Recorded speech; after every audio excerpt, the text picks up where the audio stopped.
Well, good evening, everybody. I would like to declare the meeting open at 6 p.m. I'd like to remind everybody in accordance with the Council's Code of Meeting Practice and that the meeting is being live streamed. And we will have the Acknowledgement of Country and Prayer of Council read by the Acting CEO, Dr. Eddie Jackson. Thank you. Thank you, Madam Mayor, and good evening, councillors. Before we begin proceedings, I'd like to undertake the acknowledgement of country. We'd like to acknowledge the traditional custodians of the land on which we meet and their ancestors past and present, the Cabrigal clan of the Darug Nation. I also acknowledge that this land was accessed by peoples of the Darawal and Darug Nations. The affirmation of council. We affirm our hope and dedication to the good government of our city and the well-being of all of Liverpool's residents, no matter their race or creed. Tonight we affirm our hope for sound decision-making by council, which will improve the quality of life in our city. We express our expectations and best wishes for Australia, our nation's future, the Mayor, councillors and staff of council, and all those associated with good government in Liverpool. The prayer of council. For the God of our faith, we who are gathered at Liverpool City Council pray for the good government of our city. We pray for the well-being of all Liverpool's residents, no matter their race, gender or creed. Tonight we pray for sound decision-making by council, which can improve the quality of life in our city. We pray for Australia, our nation's future, for the Mayor, councillors and staff of council, and all those associated with good government in Liverpool. Amen. Thank you. Do we have any apologies? None. I'd just like to say that I've been having terrible trouble with my internet for the last 2 or 3 weeks, so if I suddenly disappear, I apologise in advance. I should be okay though, hopefully. Thank you. Confirmation of minutes. Oh, sorry, no, I apologise. We have condolences. We have a condolence. We have a couple actually this evening. My condolence is for Pastor John Keane. Tonight we pause to remember the Liverpool Baptist Church elder and West Hoxton Community Church Pastor John Keane. Born in Glebe in 1943, Pastor Keane devoted his life to helping others in the community. He started attending Sydney City Mission and Christian youth organisations, the Boys Brigade, while growing up in Glebe. At the age of 15, he qualified as an engineer and spent more than 50 years working in the truck building industry. He continued his community work and his devotion to his faith during these years. He and his wife Rita married in 1971 and moved to Punchbowl. Pastor Keane became a Sunday school teacher and preacher at the Riverwood Methodist Church. Oh, I've lost the children. Sorry, that's it. Thank you. Went up one line too, Fanny. The couple and their 5 children moved to Liverpool 36 years ago, and they joined the Liverpool Baptist Church soon after. He became a preacher at the church services and taught Sunday school and captained the Boys Brigade. Pastor Keane was also passionate about his missionary trips to Outback Australia.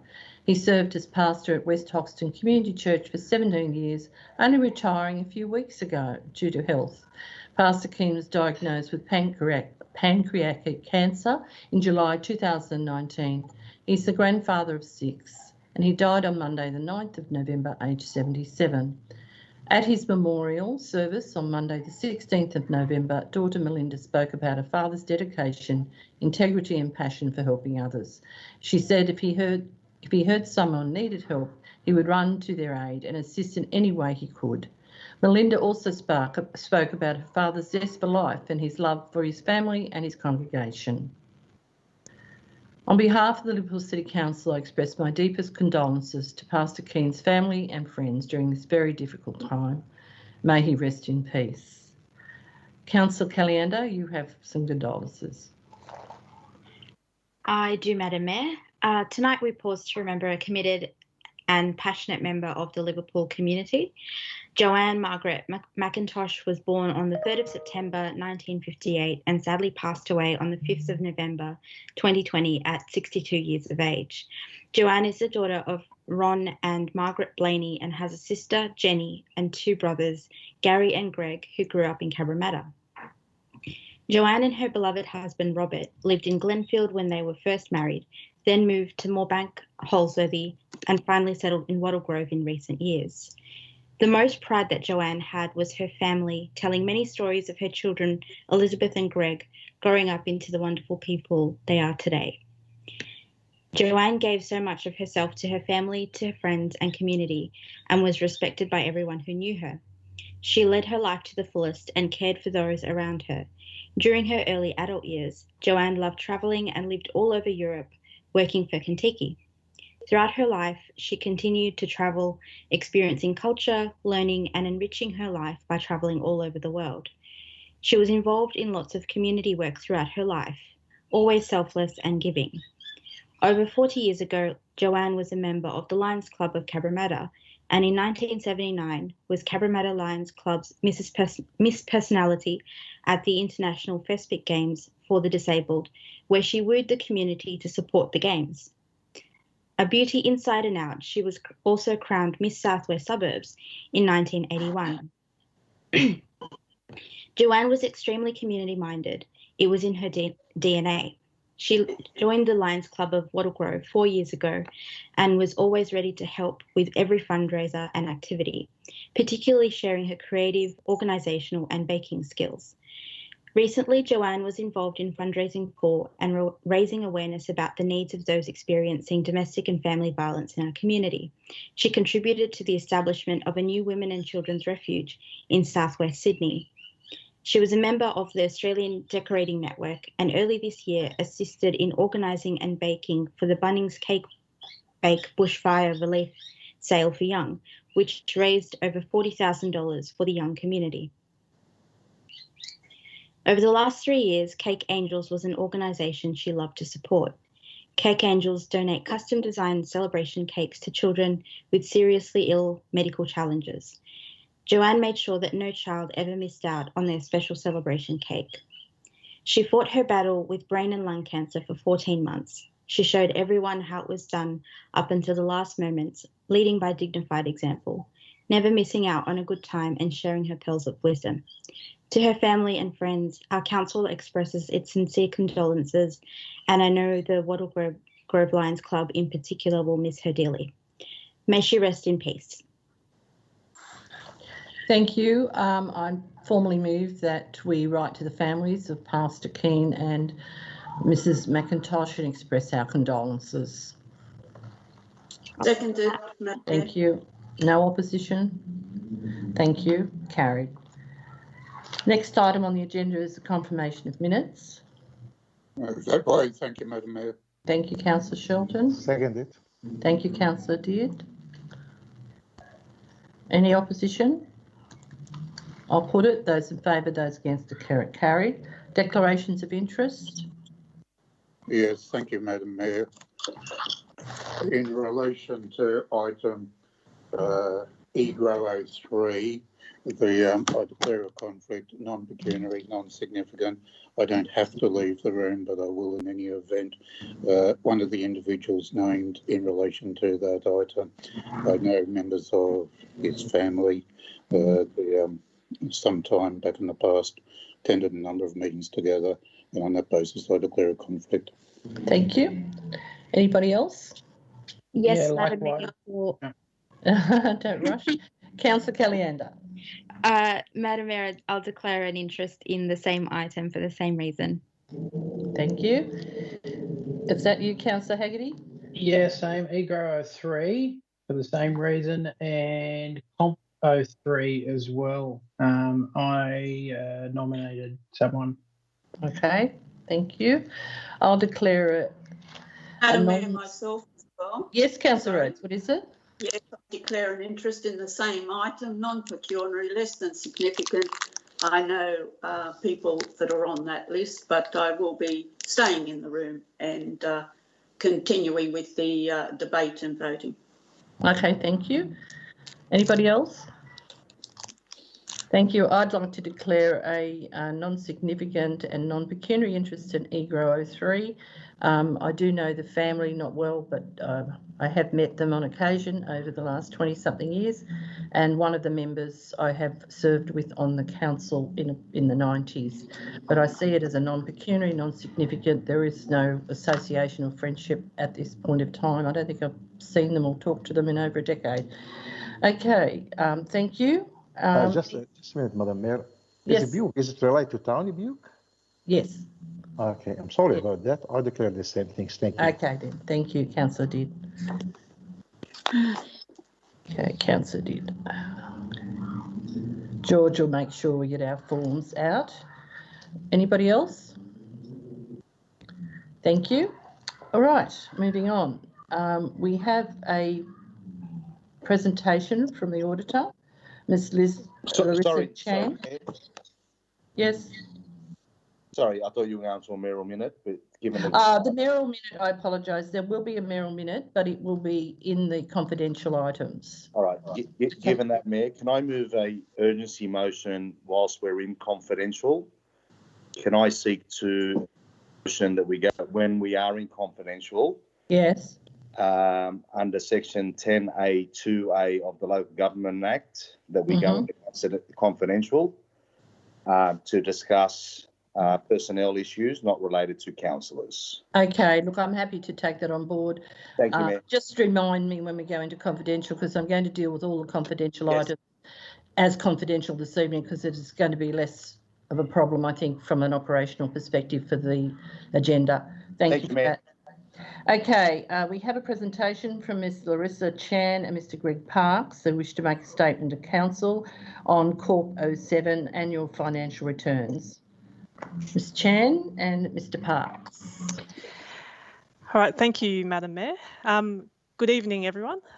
Before I start, I'd just like to thank Council for inviting Greg and myself to the Council meeting today. It's a really good opportunity to get together so we can brief you on the outcomes of the audit and to provide an opportunity for you to ask any questions in relation to the audits. We've now completed the audit of the 1920 financial statements and we will be issuing an unqualified opinion. So this means that the financial statements present fairly and they comply with accounting standards and the Local Government Act.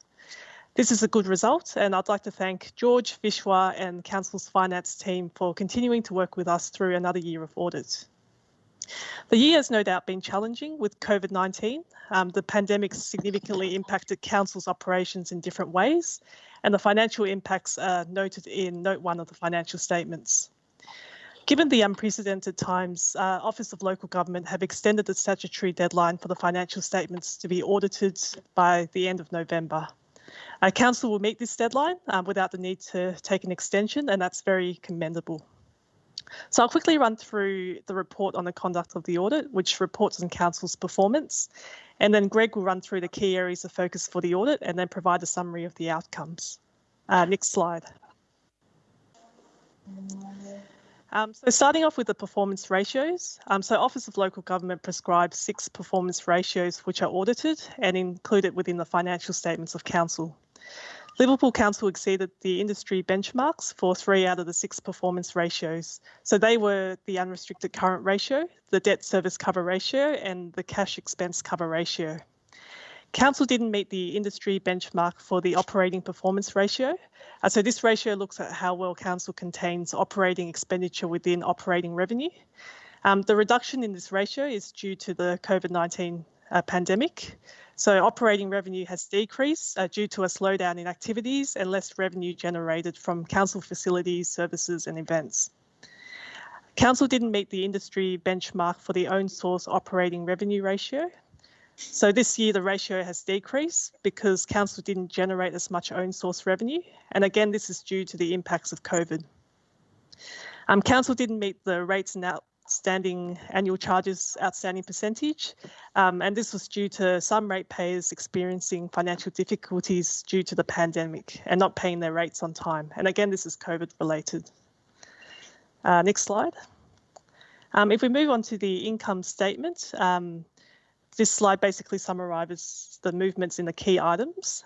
So if we start with the rates and annual charges revenue, that increased by 6 million. So this is in line with the rate peg set by IPART and the increase in the number of rateable properties. The grants and contributions revenue has increased by 3.5 million. That's due to increase in non-cash contributions. Council's operating result was a surplus of 98.5 million. That was 700k less than the prior year, and the decline in the result was due to the impacts of COVID as well. Next slide. Moving on to cash and investments. So Council's total cash and investments was 300 million. So this was 29 million higher than last year. Council had 36 million in unrestricted cash at year end. So this cash is basically available for Council's day-to-day operations. And the remaining cash and investments balances are restricted for internal or external purposes.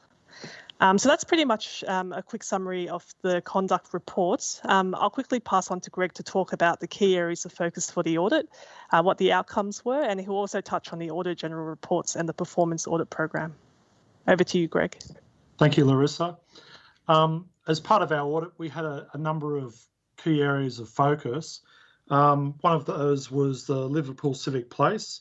We made a number of recommendations to management, including that, and this is detailed in our report on the conduct of the audit, which I understand that everyone has in front of them. The recommendations related to performing a comprehensive assessment over the contract with the developer to ensure that the accounting implications are fully considered.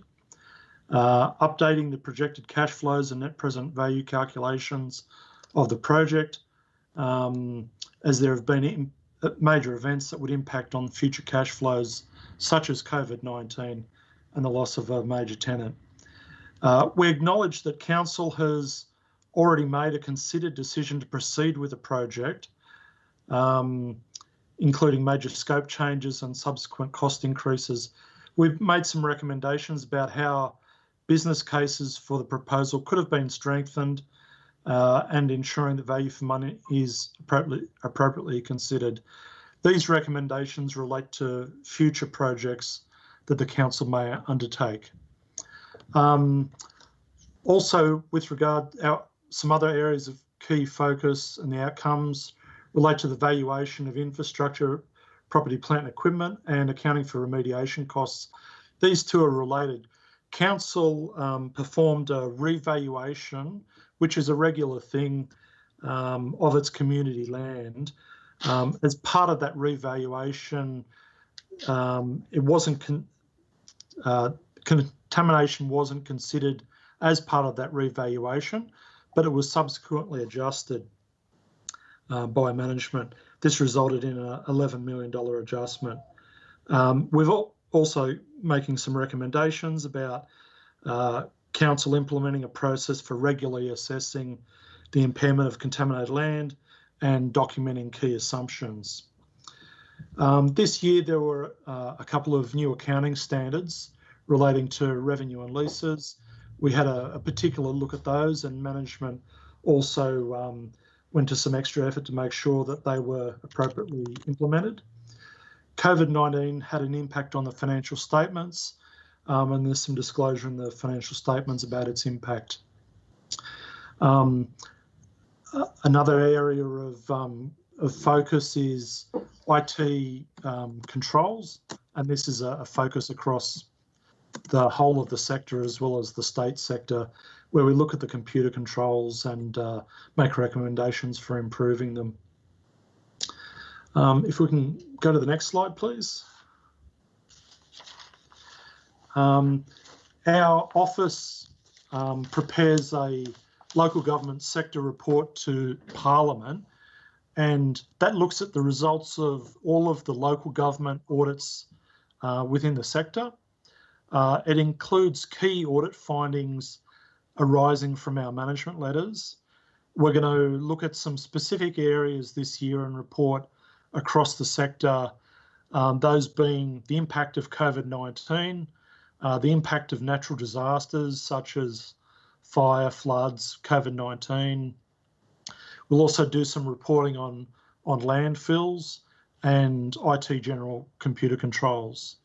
We'll also make some recommendations in that report about moving forward and how things can be improved in the future.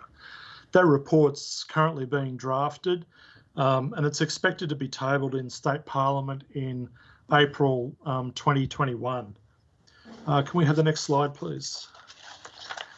Our performance audit section carried out a couple of performance audits which may be of interest. One was on credit card management in local government, and the other was on the governance and internal control over local infrastructure contributions.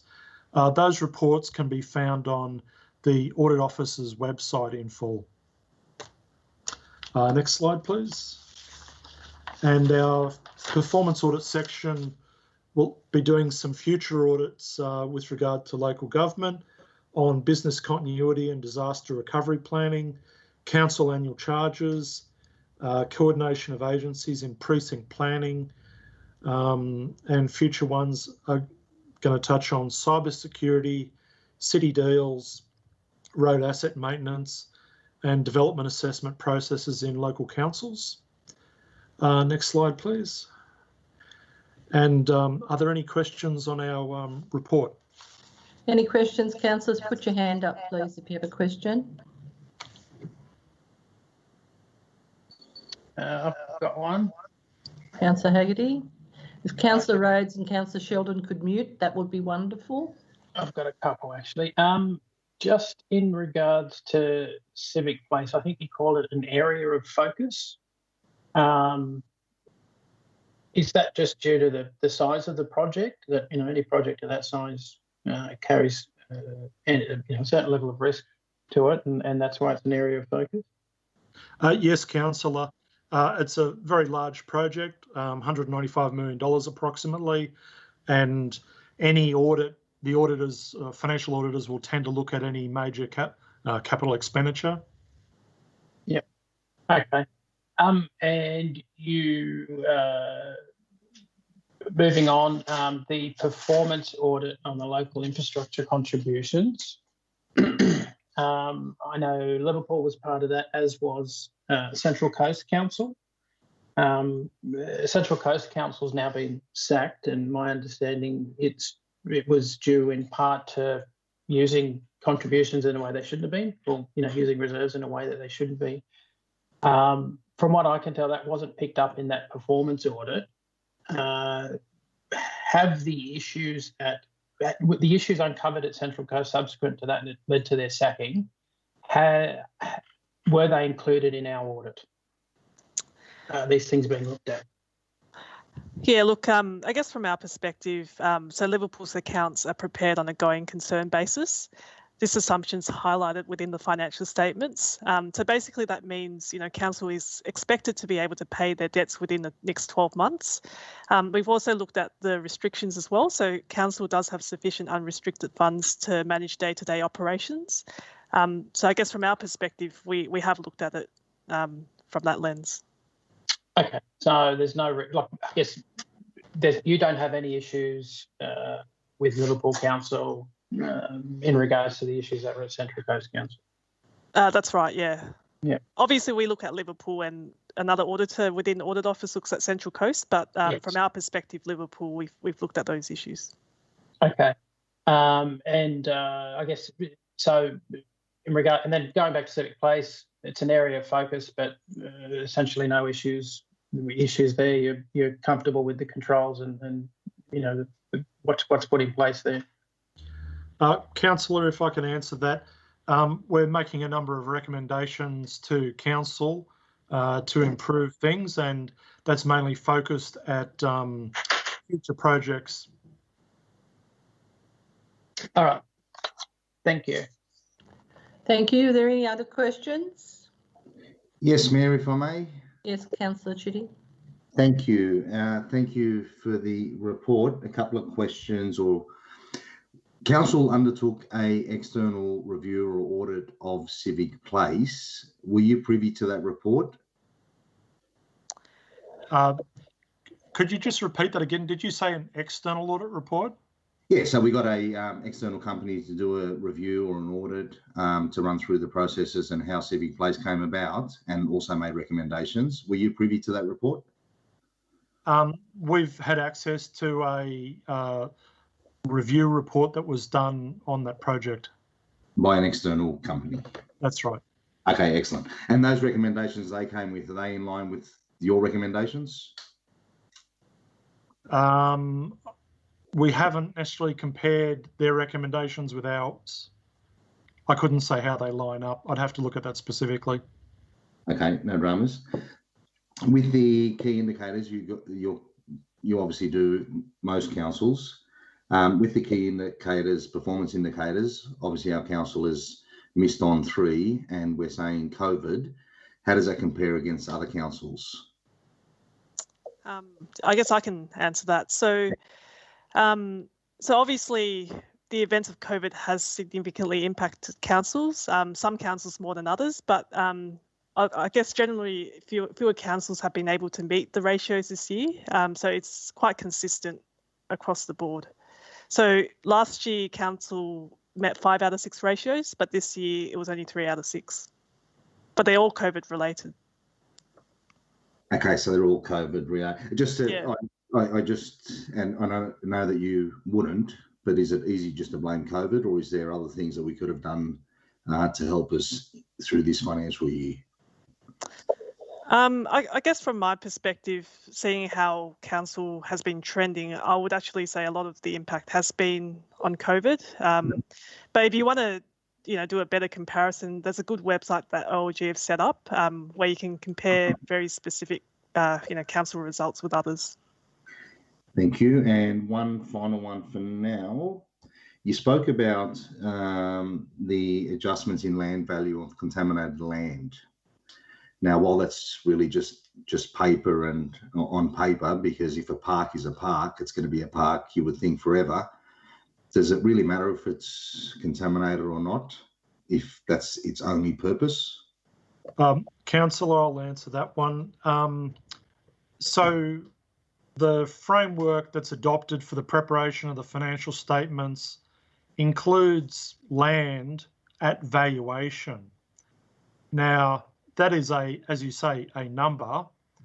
And when arriving at that number, we would expect that any things that impair the value are taken into account by the valuer. Initially, that wasn't done. Management corrected that, and it has now been taken into account. Thank you, and thank you, Mayor. Thank you. Any other questions? No? Okay, well, thank you so much, auditors, Ms. Chan and Mr. Parks, and I won't probably see you next year, but have a very nice Christmas. Thank you. Thank you. Stay safe. Yeah, you too. Thank you very much. Thank you. All the best. Thank you. The next item on the agenda is public submissions, and they're listed there for you. We have one from Mr. Angelevic on question 06, one from Mr. Borgia on the Innovation Precinct, on EGRO 05, Mr. Aris Labitas on EGRO 05, Camilla Furman on EGRO 05, and they'll go into the minutes. Okay, as I said before, we do have a mayoral minute, but it will be dealt with in confidential. The next item on the agenda is EGRO 01 on page 54. I apologise. I'm seeking clarification from the report in that, Madam Mayor. Go ahead then, Councillor, ask your question. Okay, the question is that on page 58, could Council just explain again the difference between the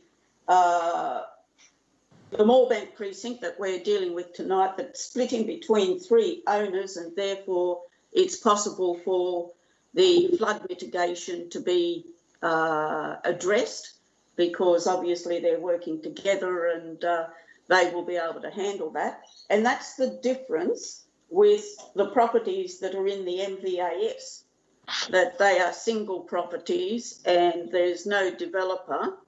And could council just explain for me again, so it makes sense to the general public, the difference in the treatment of flood mitigation for those two different parcels of land?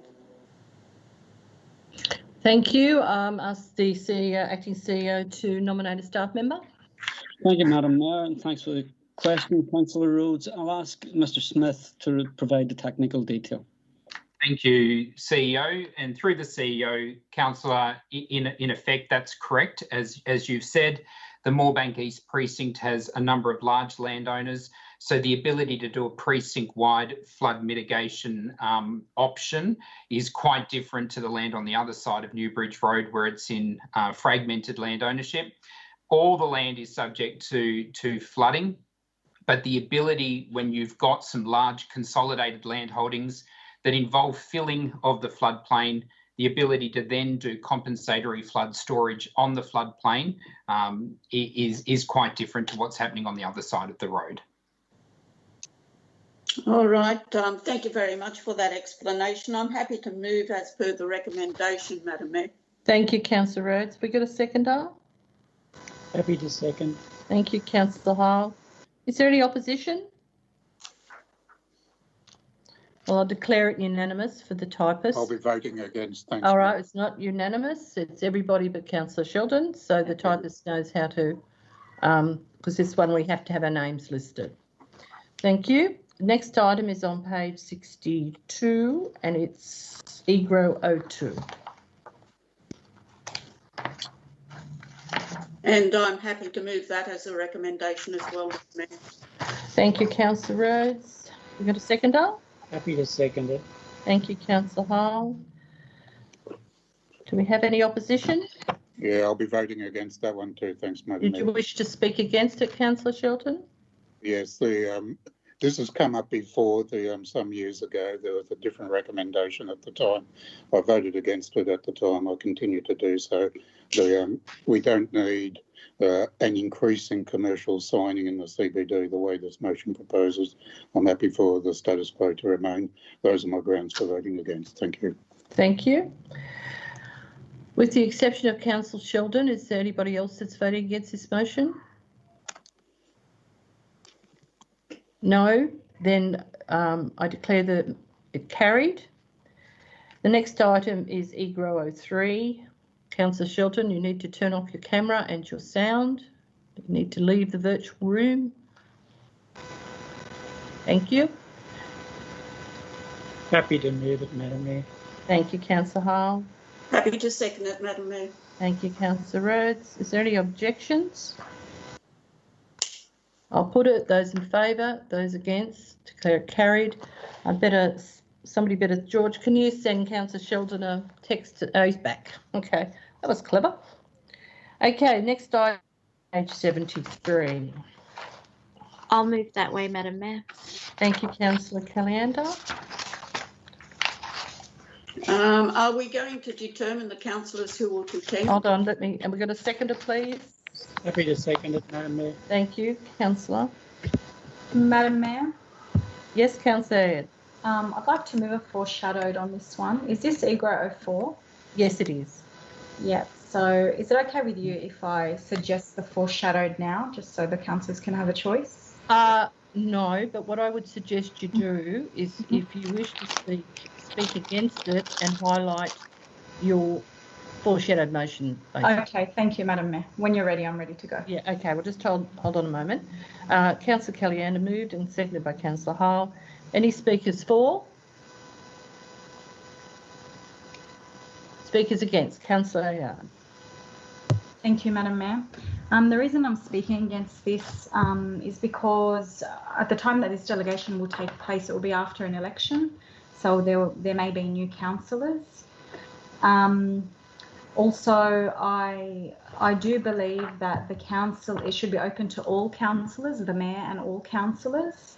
And I also believe that they should pay their own way and pay for their own accommodation. The delegation can fund the CEO and senior council officers, of course, because it's part of their role. But I think councillors should be given the choice and should be open to all councillors. I'm also not comfortable with spending the $20,000 budget on that. And then I had highlighted here on page 78, it says under resources here in the agenda, it says it is still anticipated that the additional expenditure will be required to deliver the 2021 mission. This expenditure will be sought through the normal council budgetary processes. So to me, this is an indication that yes, they've said $20,000, it's before us, but it could exceed this limit, and I'm really not comfortable spending this money. Thank you very much. Councillor Caliendo, do you wish your right of reply as the mover?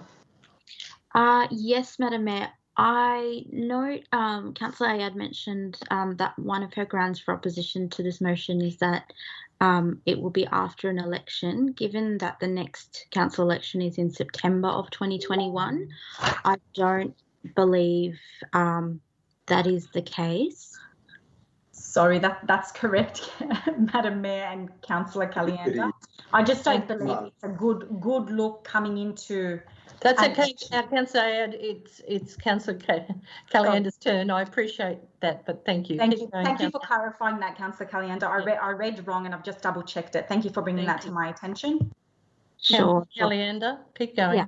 And in terms of the other grounds for objection, in terms of the extent of the expenditure, the point of this trade mission is to really capitalise on some of the opportunities which we have discussed at length in the last 12 months in this council, in order to support the economic prospects that we have both in the Liverpool Innovation Precinct as well as in the Aerotropolis zone.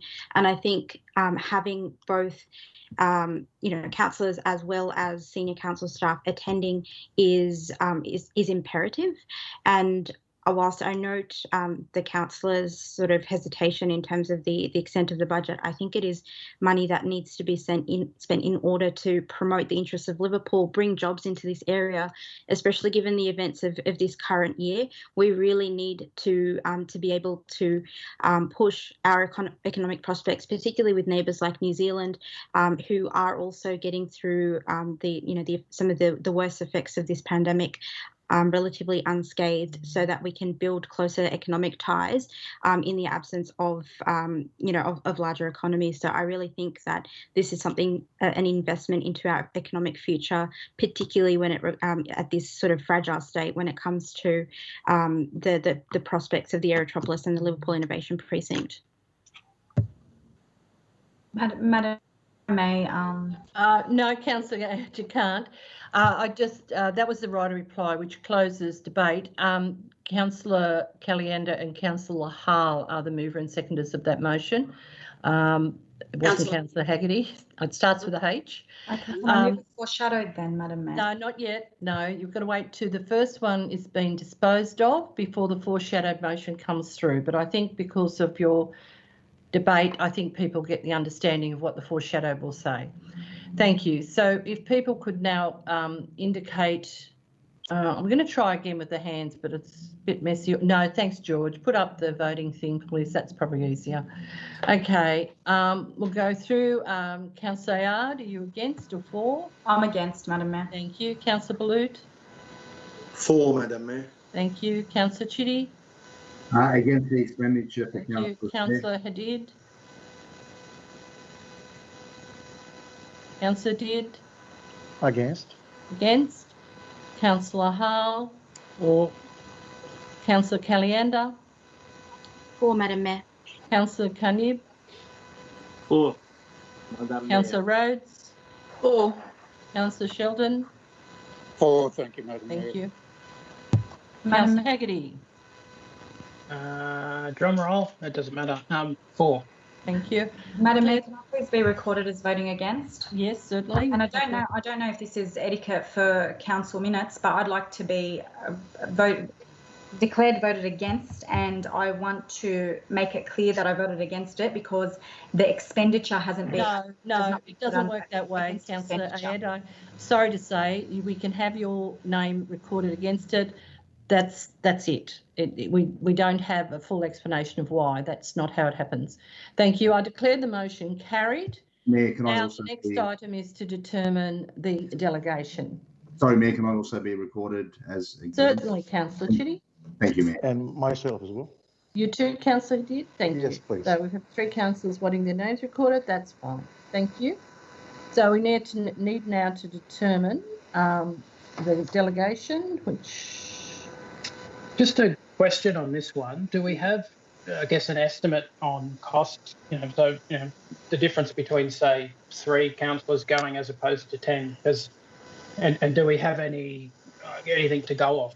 I know in the previous term of council, councillors Balut, Harlem and Noon travelled to the United States, and that cost $35,000. Is that a fair benchmark? I would have to refer to the CEO, acting CEO, for that information, councillor. Thanks, Madam Mayor. I think a trip to New Zealand would be much cheaper than a trip to the United States, but I'm happy to take that question on notice or to ask Julie Scott, the manager of the Economic Development Unit, if she could inform that conversation.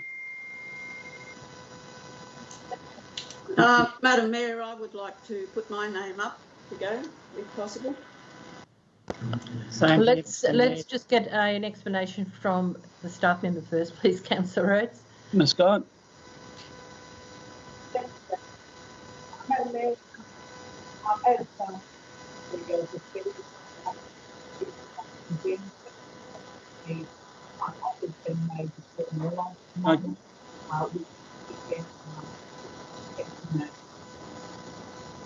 Julie, the sound is very. Is it me, Mayor, or is it not? No. No.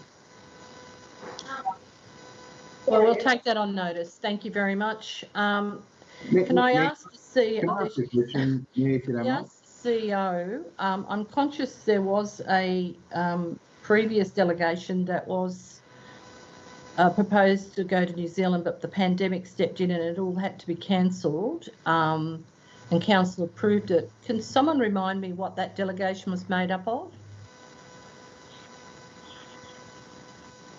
Thanks, Madam Mayor. Again, we'll see if Julie, Ms. Scott are you able to clarify that for us? You may have to ring in. Or could I ask if Ms. Montgomery can step in?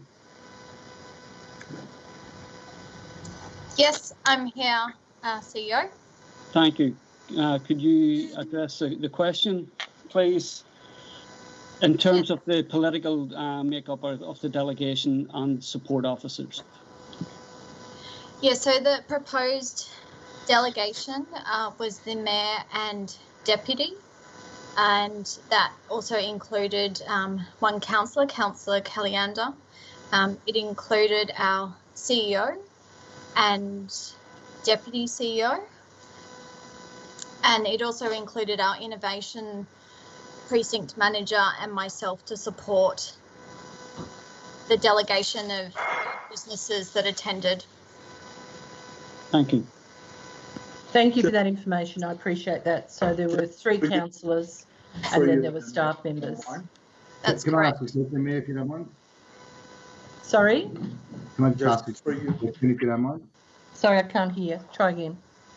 Can I ask a question if you don't mind? Yes, certainly. Go ahead. Thanks. 2 things. One, just following on from Councillor Haggerty's question, which I believe was taken on notice, and I believe the reports, or we're going to come back with what the cost of the USA trip was. Did I hear right? Sorry, my internet is also bad. Yeah, that's correct, Council. Yeah. Can I then ask if a report is brought back on all the overseas trips and the costings and who was sent? But that's that, given that we're going to do, no point just doing one trip, we may as well do them all. That's taken on notice. Now, the only concern, I don't have an issue with the actual trip, but can I also ask another question?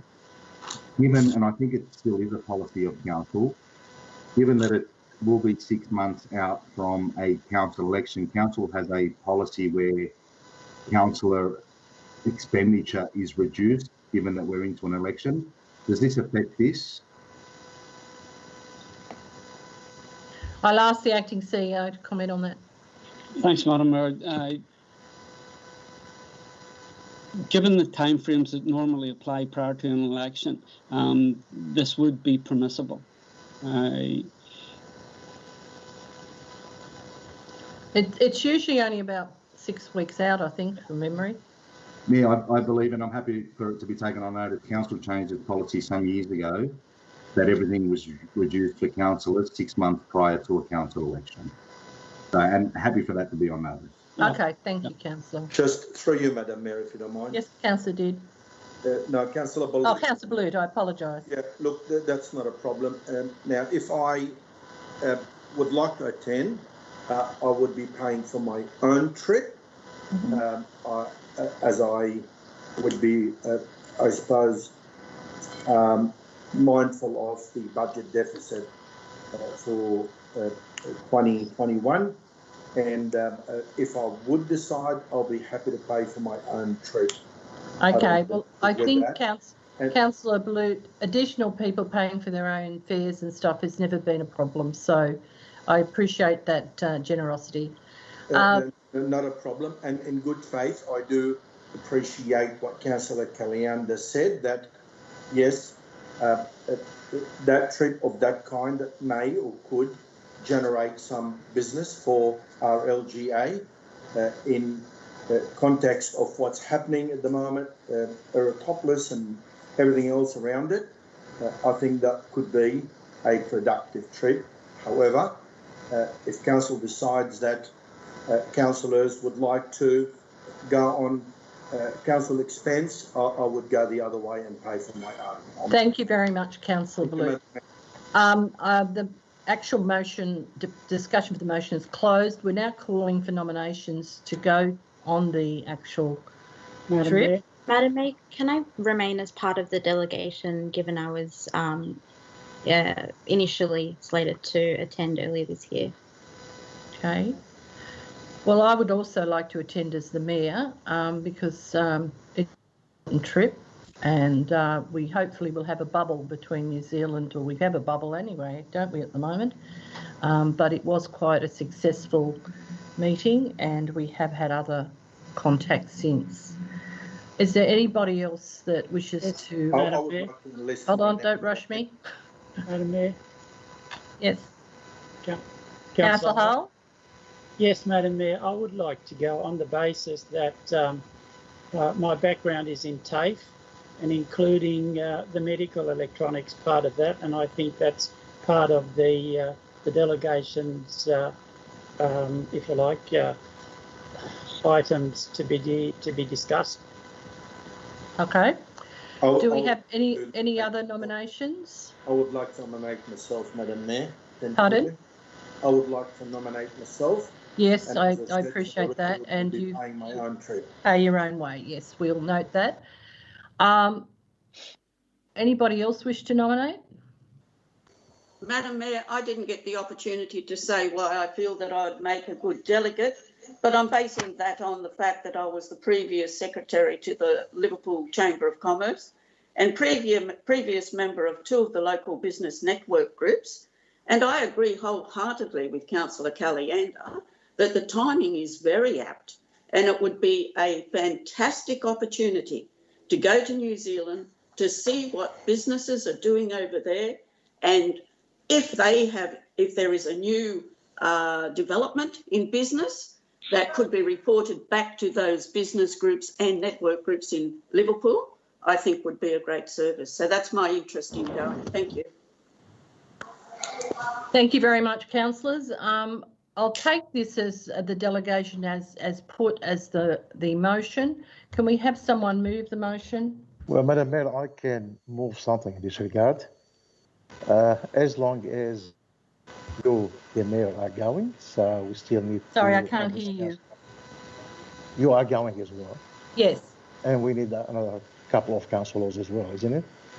Yes, and we've got myself, Councillor Hull, okay, Councillor Rhodes and Councillor Calianda. Well, this is fine. You are the mayor. You should go, from my point of view. This is one. Thank you. Secondly, in regard of, like, given the circumstances and the fact that Gaspar Lute is going to pay his own fare and own accommodation, I nominate him with you and plus Councillor Hall. So, And I move that. okay, so you're nominating Councillor Hall, myself, and who was the other person? Gaspar Lute. As long as he's paying He's his paying own for his fare. own trip, but I think we can actually entertain a third person on the budget. So it would be between Councillor Rhodes and Councillor Caliander. Well, okay. Excuse me, Madam Mayor. Look, So we're going I to think increase it now. I think councillors, Councillors, I'd like, excuse me a moment. So, okay. Yourself, Councillor Balut, Councillor Hall, Keres. I move that.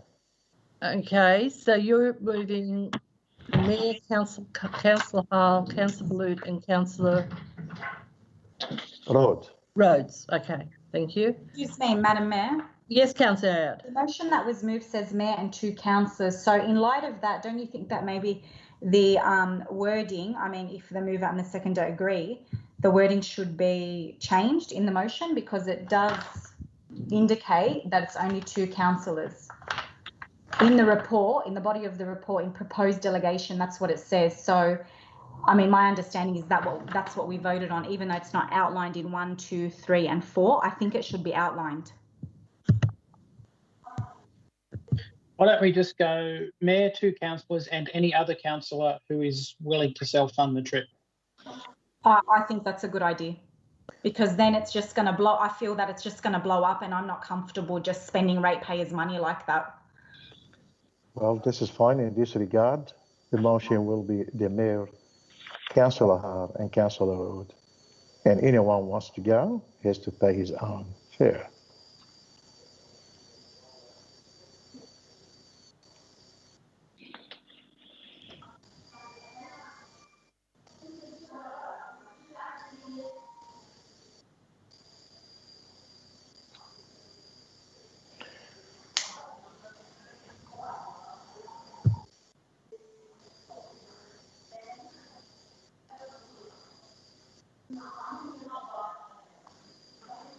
Madam Mayor, if I may, can I just seek some clarity?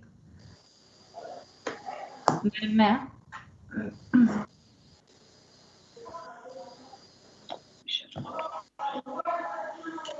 What is the approximate flight, air flight? Is that what? About 4 hours. About 4 No, hours. it's the cost I think Councillor Rhodes is asking about.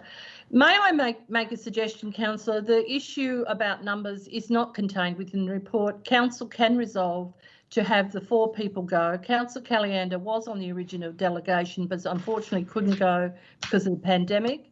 I think in good faith you could adopt that Councillor Caliander still retain her position, which was the original one, which Council did agree to.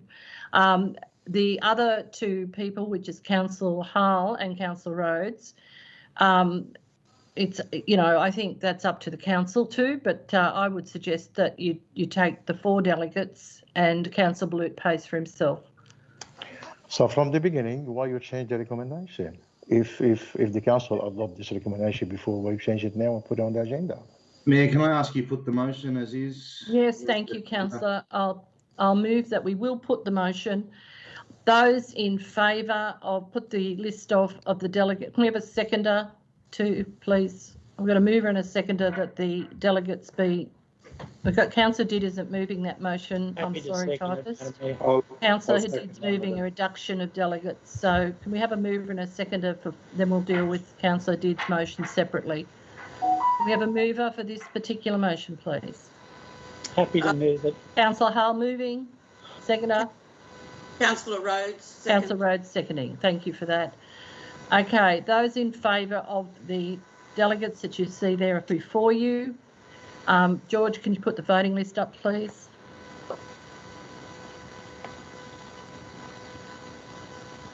Okay, Councillor Aird. I'm against, Madam Mayor. Councillor Balut. For. Councillor Hachidi.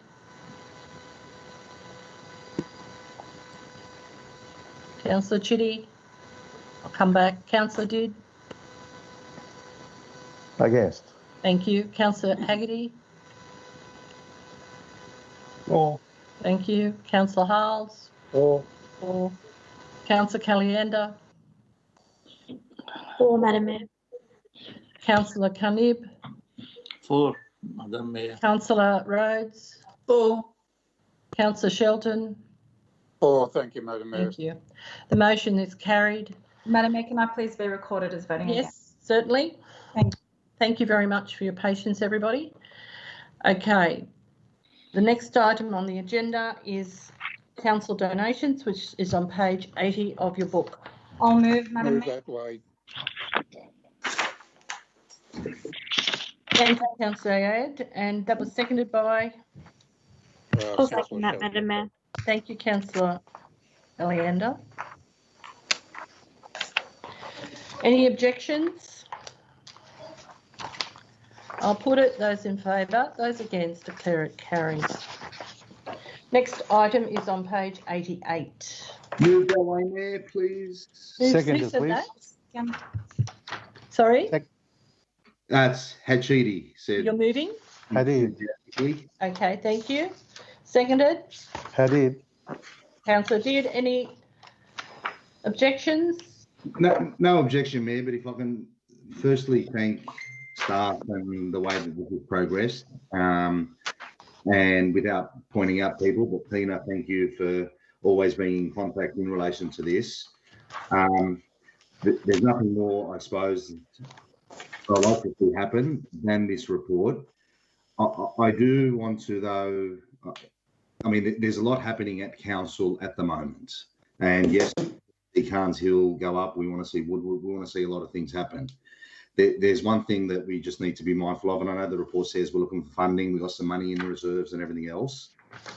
Given how things are in the world, we need to be very careful of how much we try to achieve in the short term, just to ensure that we don't drive ourselves down a hill.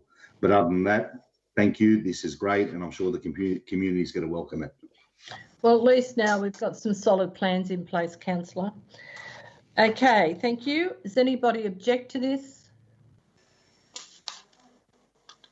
I'll declare it carried. Councillor Balut and Councillor Did, could you please go on mute? Sorry. Okay, the next Madam item. Mayor, does that get recorded as being carried unanimously? Yes, that can be if you wish.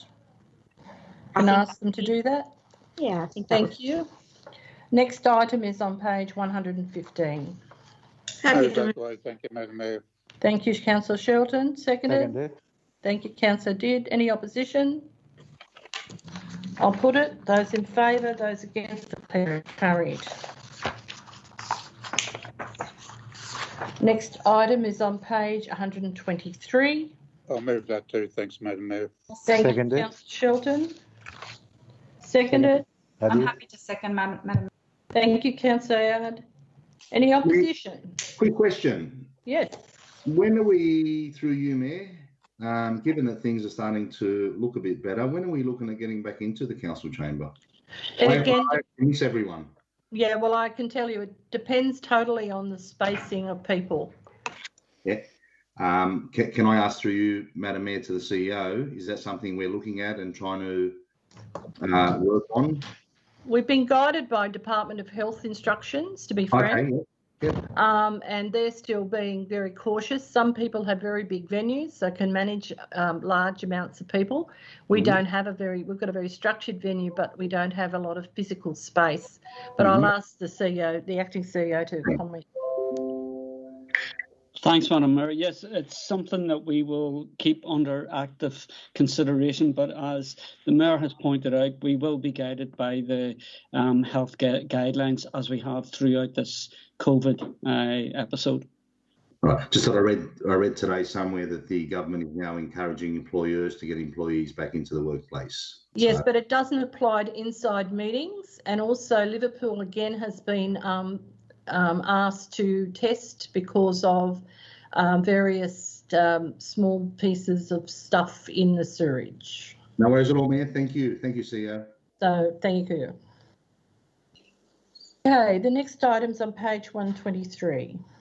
No, we've done that one. I apologise. Oh, no, we haven't taken it to vote. Those in favour?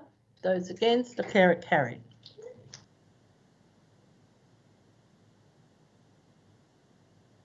Madam Mayor, I've got, I'm happy to move this as a recommendation with a couple of things to be considered into the policy. This is page 126? This is page 126, that's Yeah, right. okay. What is your motion, Councillor Rhodes? Well, the motion would be as is, Madam Mayor, provided with the inclusion in H under investigation system, page 7, or 135 to 136, another item for whistleblower protection. And I also believe that we should have external audit of council's contracts written into this as well. And I was just wondering, I would like to see this policy go before ARIC and to get their views on the policy. And I don't know whether that should be done, or it should obviously be done after it's written and then their report brought back to council. I'll ask the acting CEO to comment. Thank you, Madam Mayor. I'll ask Mr. Hampouris to provide the technical detail. Thank you. Through the acting CEO, I can confirm that the fraud and corruption prevention policy went to the ARIC probably about six months ago now and was endorsed. But subsequent to that, it's actually gone through a number of checks and balances. It's gone through our executive management team as well, and this is the last phase of endorsement before it gets its final approval. In that case, that doesn't, the ARIC going to ARIC is no longer necessary, but I would like to try and include those two items under investigation systems. Okay. So through that question. Can I just make a comment? Just want some clarification, George. Whistleblower legislation overarches everything anyway, doesn't it? Yep. That's correct, Madam Mayor. So it wouldn't be a necessary thing to put in a policy because it exists full stop. I just want to get, doesn't hurt, right. I suppose. Notwithstanding that, I guess for completeness' sake, we can make reference to the Act within the policy, so that amendment can happen. And another suggestion is the external audit of council's contracts. So we've got a 4-year strategic audit plan, and a portion of those audits we engage external contractors to undertake those audits. So I think the appropriate forum would be to embed that and prioritise that particular audit through the strategic audit plan.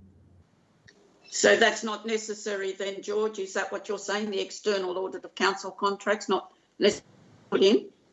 Not necessarily put in. However, you're happy to. I guess you can put it. Make a reference to the fact that you would like to see a particular audit done on contracts.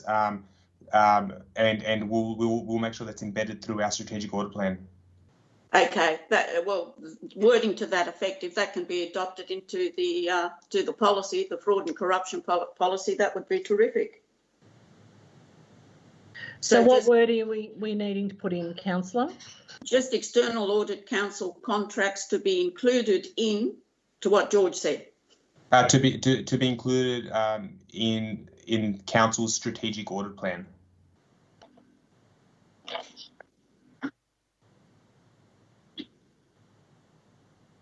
Thank you.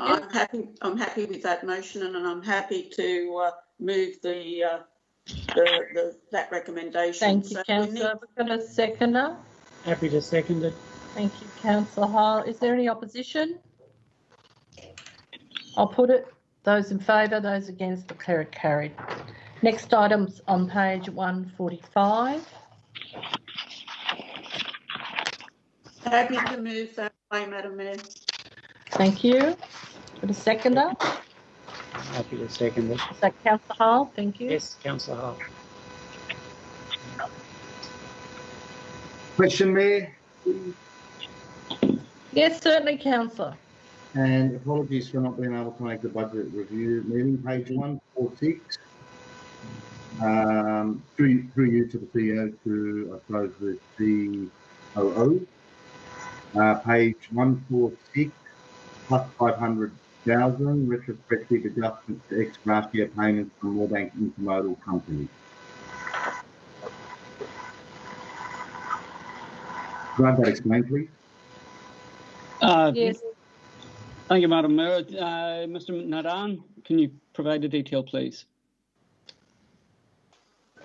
Through the CEO, yes. So the retrospective adjustment of 500 is actually related to 2.5 years. So the impact of the adjustment is $200,000 a year, and so the payment from the intermodal was received from 1st of January 2017. So the 500 relates to 2.5 years. That answers the question. So are we making money or are we losing money? We're losing money. Well, it was an overpayment on the part of Moorebank Intermodal. And and that issue stemmed from someone. Oh, sorry. How does that occur for that much money? Was there an issue? Was there? Won't say something we got wrong, something they got wrong. What was the go with that? Yep. Sorry. It was essentially a miscalculation on Moorebank's part. They paid for land that they actually weren't supposed to. Mr. Nadan? So this year, yes, I don't think there's anybody's mistake here, because the negotiations that started way back in 2017 related to lots number 1 and lots number 3. And the submission that we made to the intermodal went up to the Department of Treasury and Department of Infrastructure at Commonwealth level. And they, at that point in time, they all agreed that the reference lots is lot number 1 and lot number 3. Now they have come back and said, well, the head list is now talking about, is making a reference to lot number 1 and lot number 100 and not lot number 3. So the difference in rate equivalent is $200,000 per year. Thank you. Thank you. Any other questions? Been moved and seconded. Any opposition? Councillor Balut, can you go on mute, please? Thank you. I'll put it. Those in favour, those against, declare it carried. The next item is on page 171.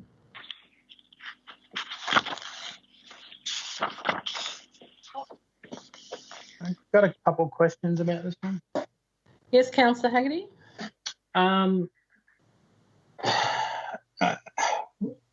we doing anything to address this happening again?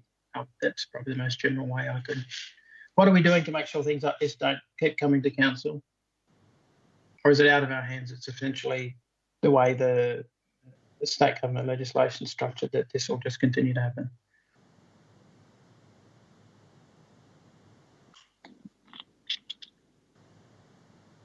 Thank you, Councillor. I'm not sure if this is one for Mr. Smith or Mr. Hampouris, given it relates to contributions.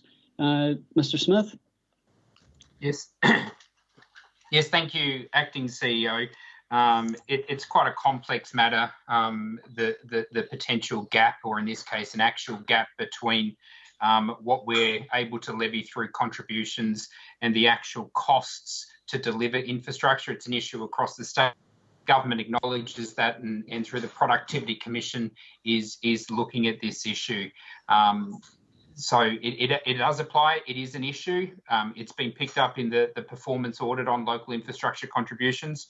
Council is reviewing all of its contribution plans to ensure that the gap is as minimal as possible.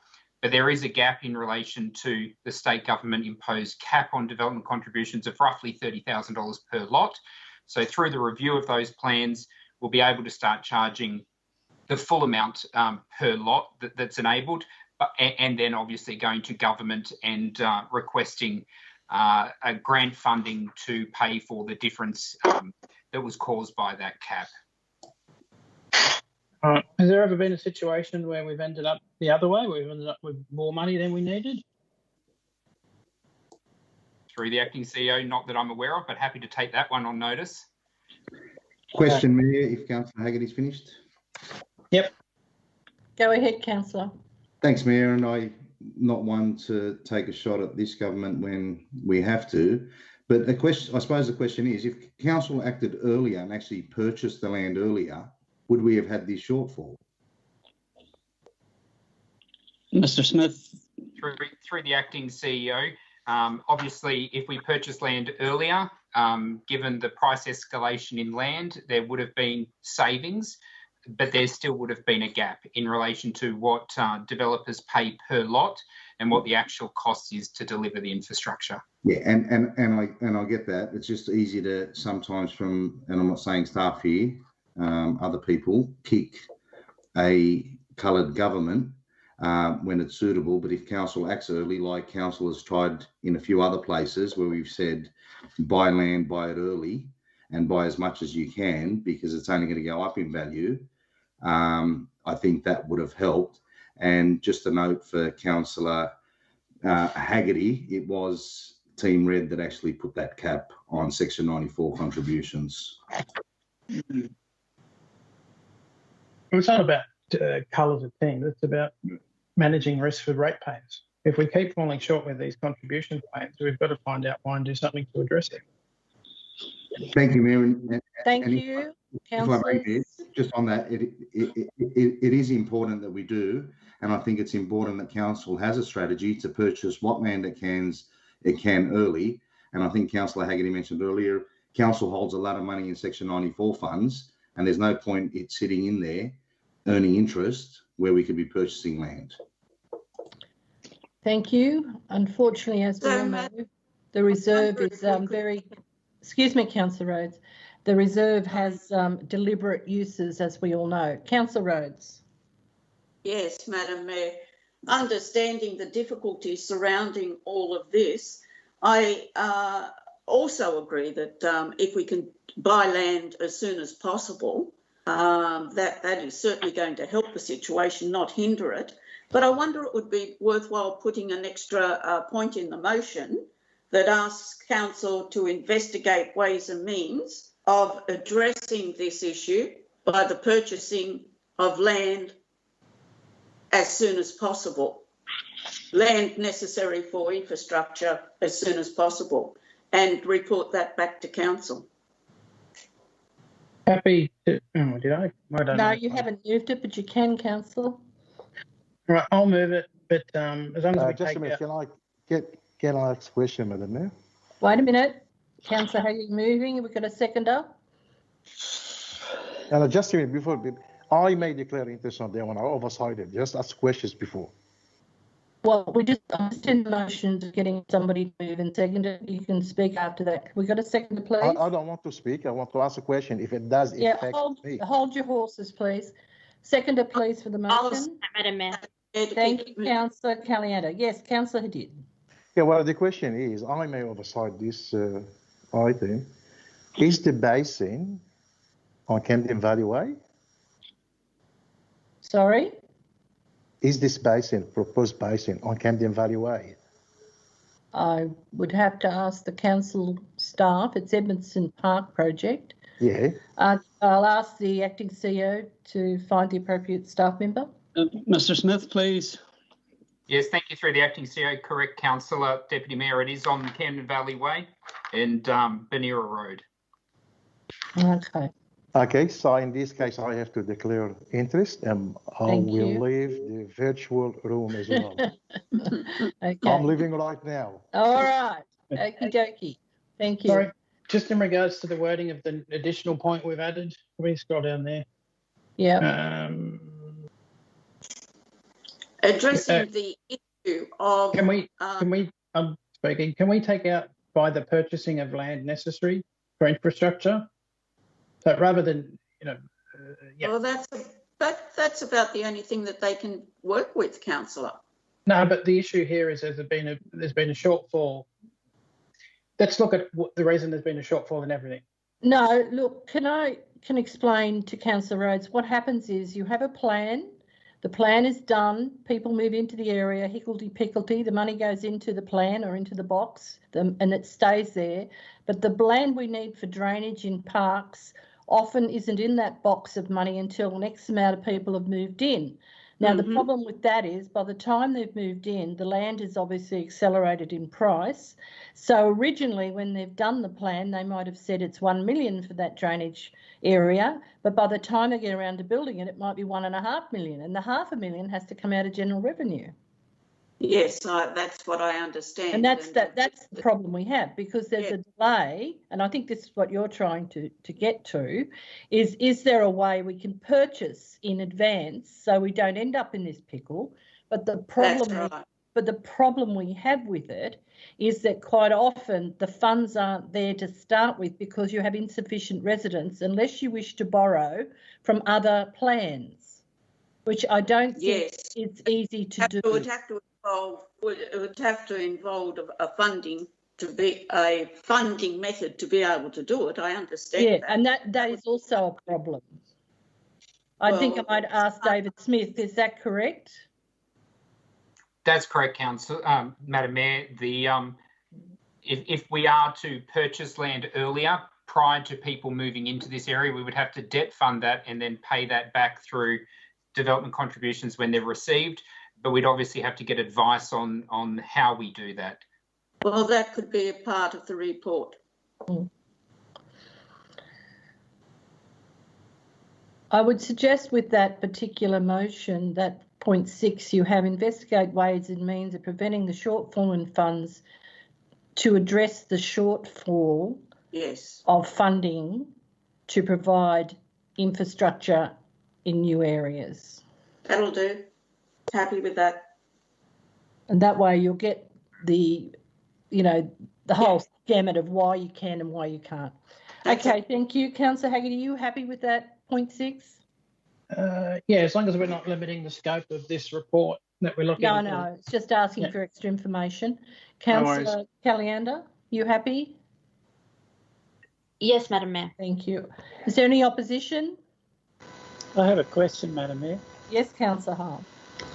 On this particular project, which is a flood retention basin, and the shortfall is, in this case, $4.7 million out of a total budget, I believe, around about the 18 to $20 million. Is there any way that maybe we scale down the project to a point where the excess isn't so much, or is there a minimum requirement for that, and that's why it's 4.7 million over? I think there'd be a standard in design and etc., but I'll ask Mr. Smith whether he can comment.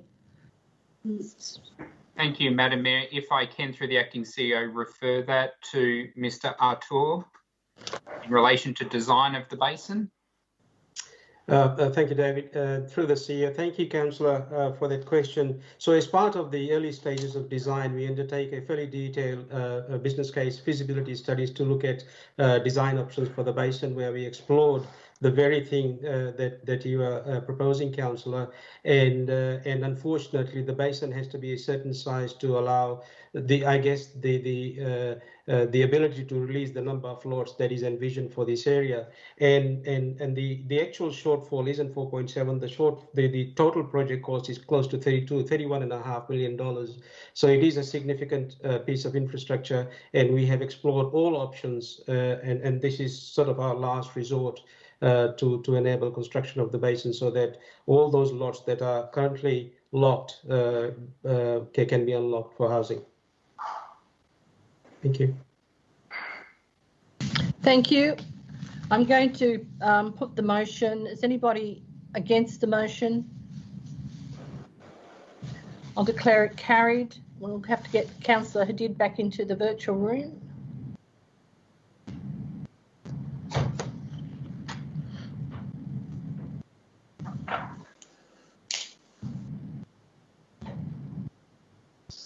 Hopefully.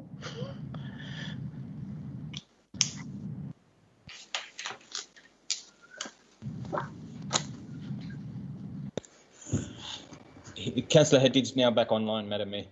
Thank you so much for that, George. The next item is on page 176. Happy to move that way, Madam Mayor. Thank you, Councillor Rhodes. Seconded. Seconder. Yep. Nathan, Mr. Haggerty, Councillor Haggerty. Haggerty, thank you. Is there any opposition? I'll put it. Those in favour, those against, declare it carried. Next item's on page 181.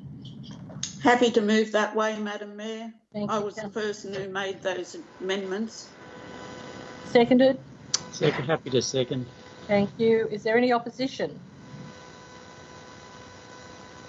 Put it. Those in favour, those against, declare it carried. Next item's on page 196.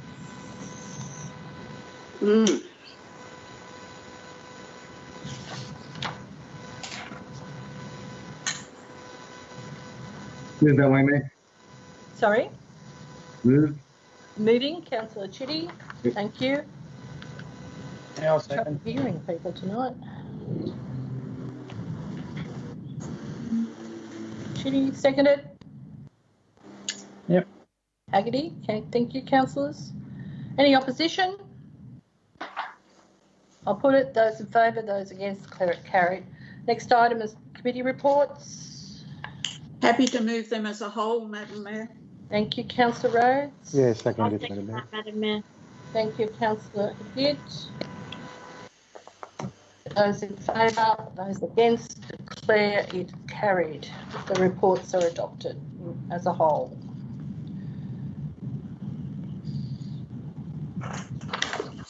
Now we go into questions, which is on page 264. The first one is in the name of Councillor Balut. Yes, through you, Madam Mayor.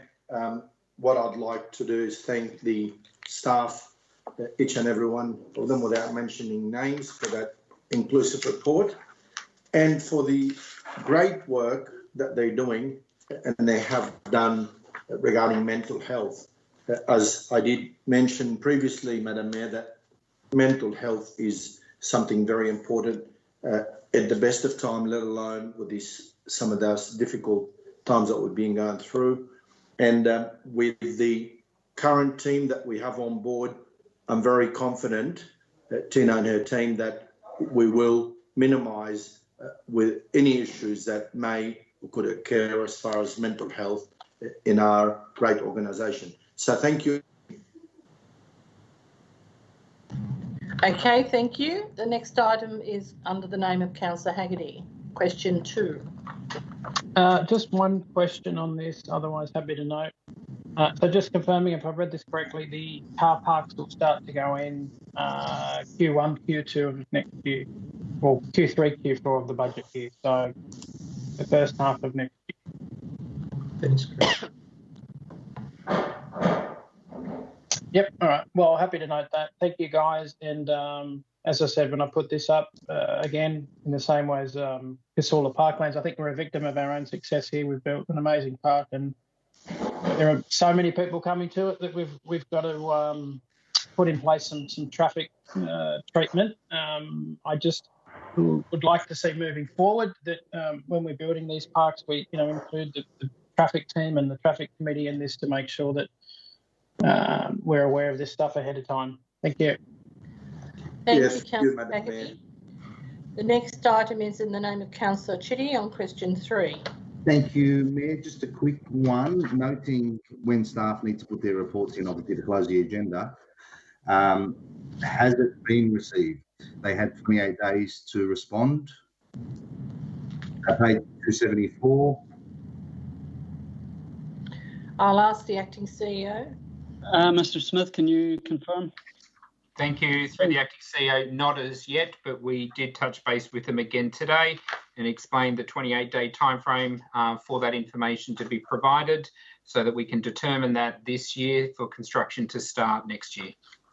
Thank you. And just one further question, sorry, if I may. We've discussed this previously in council on a few other VPAs as well, where we're holding a bond, and we were going to look into or give consideration to pretty much drawdowns. So as the work is completed, they can draw down on the bond that we held, not only about this VPA, but others as well. Did we ever look into that? And is that an option for people that we hold bonds for?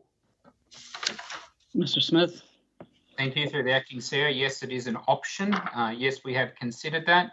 I guess there's two parts there. Drawing down on the bond as if a person subject to a planning agreement is in default.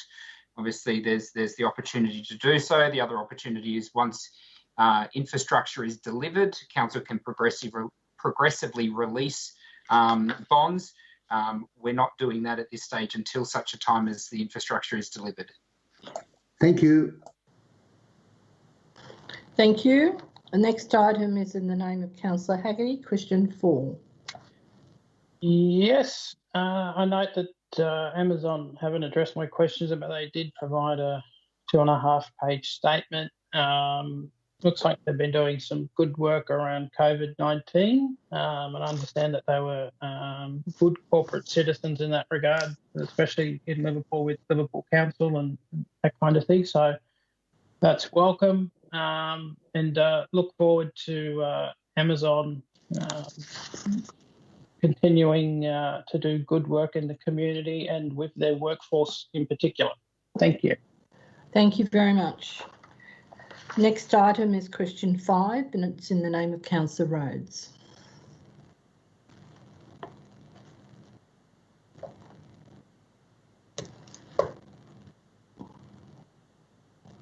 Councillor Rhodes, unmute. Thank you. There you go, you're unmuted. No, you're muted. Now Okay. you're unmuted. Thank you, Madam Mayor, and I thank Council for their answers.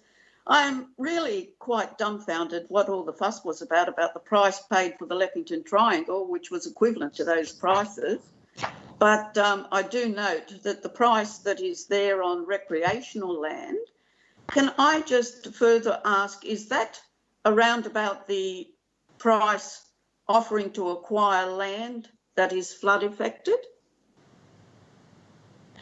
I'll ask the acting CEO. Mr. Smith again. That's right. Thank you. Through the acting CEO, Councillor, are you able to ask that question again? Sorry, just so I can refer to the page in the report. It's All right, 281. it's 280. Yep, 281. And what was your question again, if you don't mind? The question is, the price that is down there for the recreational land, is that the price that council would be offering to acquire land that is flood affected? So in response to the question, if you have a look at response number 1, land values in the plan are generic based on anticipated land values. They're not specific to any site. And it goes on to say they are intended to represent developable land that is not flood affected. That's the calculations that are how the calculations are based. Well, then I didn't actually understand the passive open price, open space acquisition rate, which is on page 281 at the very bottom. Yep, so those acquisition rates, through the acting CEO, those acquisition rates are based on the assumptions that are identified in the response further up. So in response question 1, the Englobo land value rates, how it's been factored in, those rates down there take into account those considerations. But happy to provide a more detailed response. Happy to get that detailed response offline. I just didn't understand it, and I thank you for the report and note it, and thank you. Not a problem. Thank you, Councillor.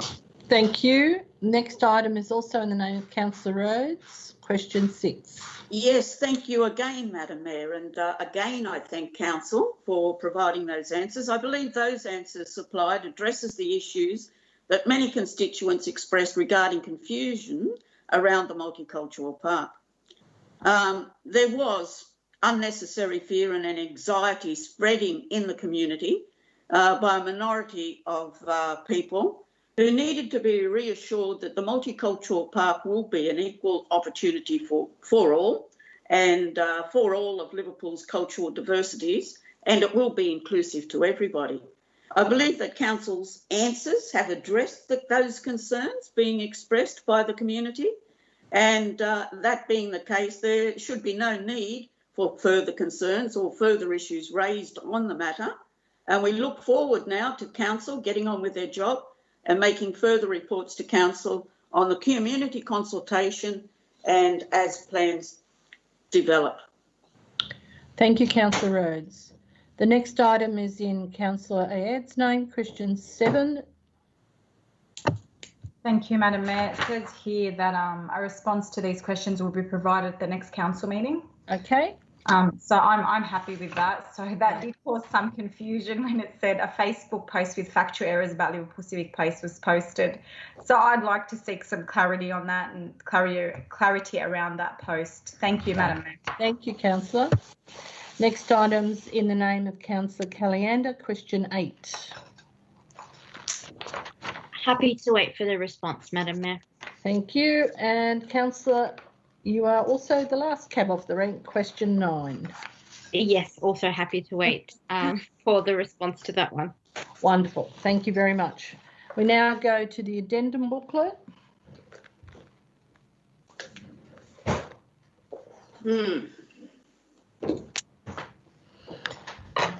Councillor Rhodes, you must be still unmuted with your mms.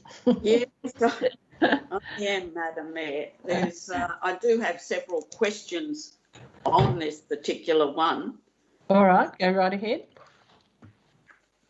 The number of dwellings that is going to be with a final residential population of approximately 30 or almost 31 people. You know, the residential density is something that concerns me about this, and I think that leaves a lot of questions that we seem to be just taking for granted that they're going to be addressed in a way that is going to be agreeable to everybody. Certainly that number, and I know that this is a project over 30 years, but I'm just concerned. I don't think we've ever had a project going over 30 years that's been put before council before. And I personally would feel more comfortable with greater advice on the risks that are involved in this particular project before I make any great decisions on it. That's how I personally feel. Well, I think then what I would do is take that as speaking against the motion, given your concerns. Is there any other speakers? Anybody wish to move the motion or second the motion? Madam Mayor, I'm happy to move the motion as is in the book. Thank you, Councillor Ayad. Seconded. Going to seconder? I'll second that, Madam Mayor. Thank you, Councillor Balut. We've had a speaker against. Any speakers for? Okay, well, given there's no other speakers, I'm going to put the motion. Those in favour, please put up the sheet again. Councillor Ayad is favour, she moved it. Councillor Balut is in favour. Councillor Chitty.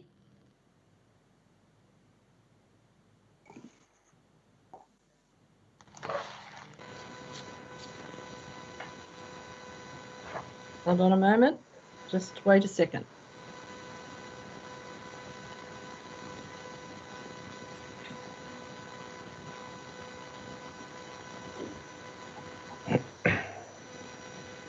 We'll just move on. Councillor Chitty's just lost his line and I understand exactly how that feels. Councillor Did? 4. 4. Councillor Haggerty?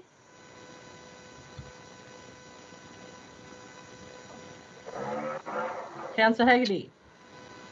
4. 4. Councillor Hull? Against. Against. Councillor Caliander? 4, Madam Mayor. Thank you. Councillor Canib? 4. Councillor Rhodes? No, against, Madam Mayor. Against. Councillor Shelton? 4, thank you, Madam Mayor. Thank you. I'm for, and we're just waiting on Councillor Chitty. I'm back, Mayor. And you're for or against? Sorry, can I get on 4? But can I ask a question? Sorry, I dropped Yeah, out. I'll just put you in as 4. We just need that for the typist. Yeah. I'll just formally say this was carried. Go ahead and ask your questions. Thank you, Mayor. Just in relation on the report, it refers to the LSPS, and I suppose my question is, how much weight is placed on the LSPS if that document provides strategic support for a rezoning? Madam Mayor, I'll ask Mr. Smith to address that, please. Yes, thank you. Through the acting CEO. So the LSPS has weight in relation to strategic merit, as does the district plan and the regional plan. So when we're considering a planning proposal, we need to ensure that a proposal aligns firstly with the regional plan, the Metropolis of 3 cities, the Western City District Plan, and obviously Council's local strategic planning statement to achieve strategic merit, and then consider site-specific merit issues after they get through the first gate. Thank you. And just one further one. And I welcome the move to ask for reports post-gateway so that people don't spend a lot of money on reports and it may or may not get approved. Will we be applying that to future PPs? Mr. Smith? Through the acting CEO, yes. So what we do is we need to have enough information up front to determine that a planning proposal meets the strategic and site-specific merit tests. And once we've had that information, if we then need to follow that up with more detailed technical reports or modelling work, then that usually becomes a condition of a gateway. Some of our planning proposals that we don't have sufficient information at this stage to be comfortable that it meets strategic or site-specific merit.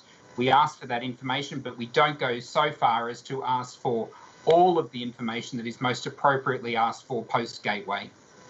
All right, thank you. And just a couple more, if I may, Mayor. Sorry, I did drop out. The question was going to be if this gets carried, but now that it's carried, what's the process from here and when will we see this again? So when will it be sent off to gateway? Mr. Smith? Thank you. Through the acting CEO, we will send this off prior to Christmas. So what we need to do, if now it's carried, is move the applicant's proposal with the amendments into Council's planning proposal template and submit it prior to Christmas. The process then is the Department of Planning will consider Council's submission for gateway. If the department agrees that a gateway can be issued, then it will follow the normal process going through, and that will include state agency consultation, public exhibition, and obviously ongoing work with the proponent to resolve some of the outstanding issues. Right. Thank you. So it'll be with them in December, which is great. So next time we see it, we would have had the community consultation done, all the other reports, the VCP, the VPA, and everything else to make a final informed decision. Through the acting CEO, you'll see it prior to finalisation because there's a number of steps. Once gateway occurs, you will see it prior to finalisation for a site-specific DCP through agreeing in principle the terms of a voluntary planning agreement and or a local infrastructure contribution scheme for that area. The intention is, as identified in the report, I think it was recommendation 5, the proponent has offered to enter into a planning agreement. And so in accordance with the planning agreement's policy, we obviously need to report that to Council for exhibition purposes. So you'll certainly see it prior to the finalisation. No worries. And sorry, just one further one, Mayor, if I may. As part of the VPA, obviously staff and the proponent will be doing some work. How much involvement prior to it coming to Council can councillors have on that VPA? Through Mr. Smith, yep. Thank you. Through the acting CEO, we'll certainly be briefing councillors on this issue. My preference, of course, is that we do a local infrastructure contributions scheme rather than a VPA. But a VPA also has opportunities for further public benefits over and above what might be included in a local infrastructure contributions scheme. So certainly happy to organise a workshop with councillors on that issue in the new year. Thank you, and I've got no doubt over the next 25 years, this proposal, if it goes ahead, will really change the city. So look forward to it. Thank you, Councillor. And yes, I totally agree with you. I wonder if I could make a similar request to David Smith on that matter, that council take this as a major development to ARIC for their advice on potential risks for council, and that be a part of that workshop you just mentioned. I'll ask Mr. Smith if he sees that as appropriate at this time. Through the acting CEO, I'd like to take some advice from our legal team in relation to that. Obviously, with a local infrastructure contribution scheme, which is likely to be in the many millions of dollars, and a planning agreement, there may be some benefit in our legal team will certainly be involved in that, but I'll get some advice on whether it's appropriate for ARIC to also be involved and report that, and we can discuss that with council. Thank you. Thank you very much, Mr. Smith. Okay, the next item's in your addendum book on page 1222.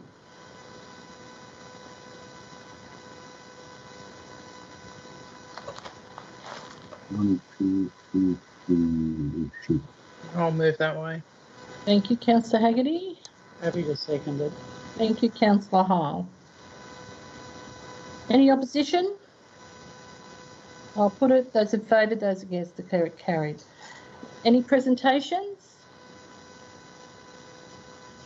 Yeah, got one. Have you? I attended the HISCA, I think it's called the Australian Open on the weekend. I think we're all very familiar with this, been going for a number of years now. Like a lot of things, the organisers have shown a bit of resilience and adapted to the conditions. So I think normally they had 12 or 14 mats to do their karate. This time they had 4, and the way they made it work was they essentially had 20-minute chunks of time where competitors and their families and trainers would come in and go out, and they were able to manage that through a software system which sent text messages. And in speaking to the organiser, he said they wouldn't have been able to do that without the contribution that council made last year, so he was very grateful for that. And because the World Championships weren't able to take place this year, he did give us the World Championship belt. So I've handed that over to council, and now I've already had a chat with you about this, Madam Mayor, and you didn't think it was a good idea, but perhaps the World Championship belt could replace the mayoral robes. But you didn't think that was a good idea, but they did give us the World Championship belt and a face mask as a bit of a I think reminder what of we our should year. take quite seriously is right to nominate them, and we can have them probably framed appropriately, so we can find a nice sort of place for them to be displayed. They are definitely bling, I have to say, but very interesting. Thank you very much for sharing. Yep. All right, well, the next item on the agenda. Madam Chair, I have also a presentation. You've got a presentation. Yes, Councillor Rhodes. Thank you, Madam Mayor. Yes, I'd like to give people an update because the Western Sydney Regional Councils held their annual general meeting on Thursday, the 19th of November. And I was pleased that 2 fellow councillors, Councillor Peter Hull and Councillor Charisma Calianda, also attended and witnessed for themselves firsthand the value of Liverpool participating as a participating council. The principal address was by Australian writer and comedian Craig Rucassell, who is the renowned presenter of War on Waste and the Fight for Planet A, through which he advocates for sustainable solutions to waste, while on the program Big Weather he addresses such issues as climate change, energy efficiency, bushfires, flooding and extreme heat. His address was both entertaining and enlightening as he traversed the current failures and contemplated possible future solutions. I'd like to announce that West Rock is well placed to continue to advocate for and deliver programs that undoubtedly will assist council members in the coming year. The ongoing and new West Rock projects are too numerous to include in this report, but just a couple of the projects funded for the coming year include the continuation of the Western Sydney Energy Program that facilitates a regional approach to energy efficiency.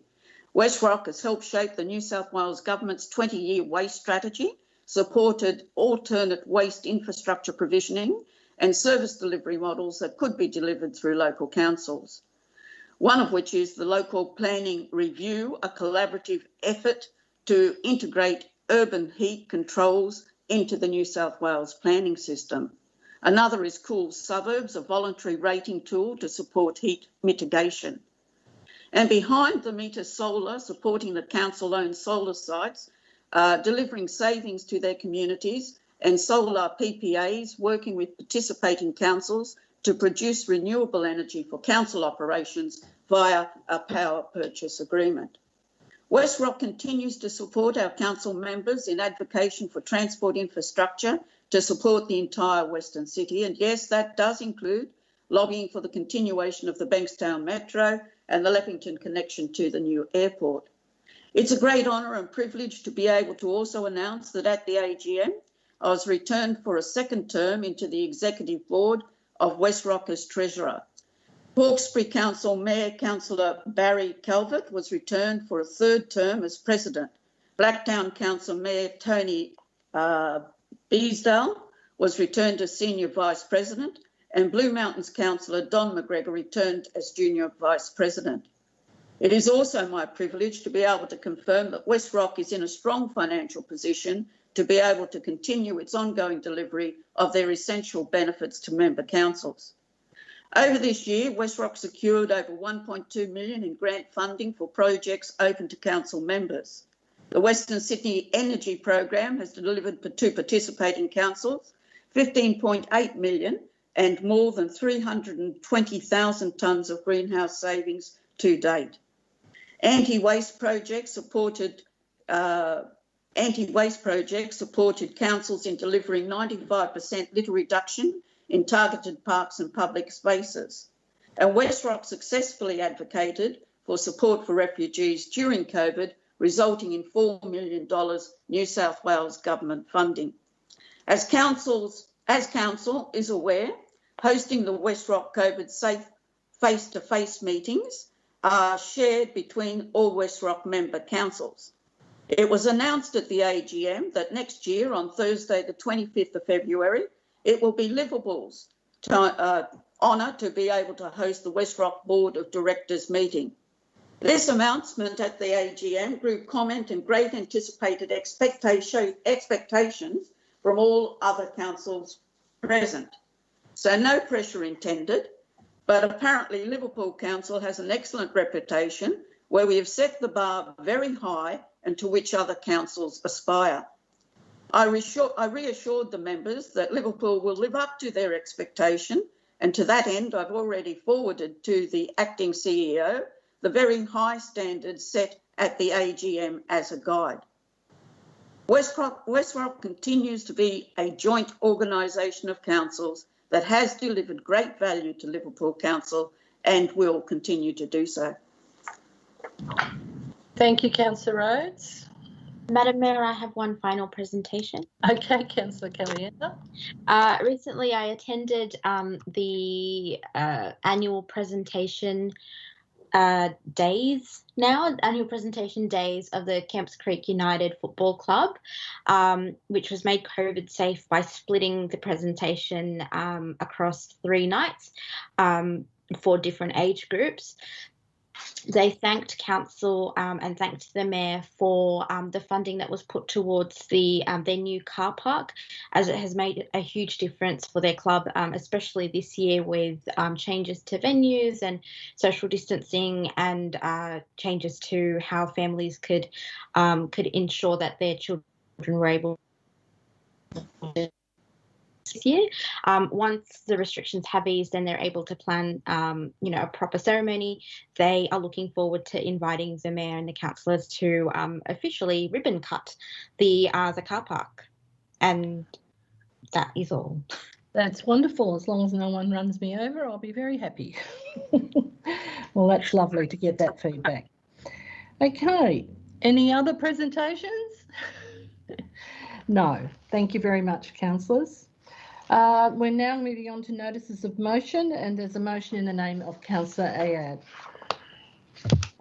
Thank you, Madam Mayor. Basically, this motion calls upon council to come up with a policy so that councillors can seek independent advice. So the intention of this motion is for both confidential matters and all other matters before council. And I was hoping that staff would be able to put something before us at the next council meeting, a policy, and that we can, all councillors can have input to and work from. This is also under the advice of the Australian Institute of Company Directors. I did their course, and it was quite interesting.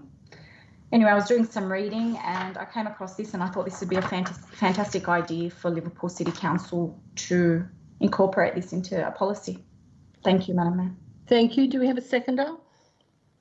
Madam Mayor, I might second this if we can make some alterations to the motion. So should I say what the alterations would be? What are your amendments? The amendments would be that council put in the words create a policy in the interest of delivering further councillor education.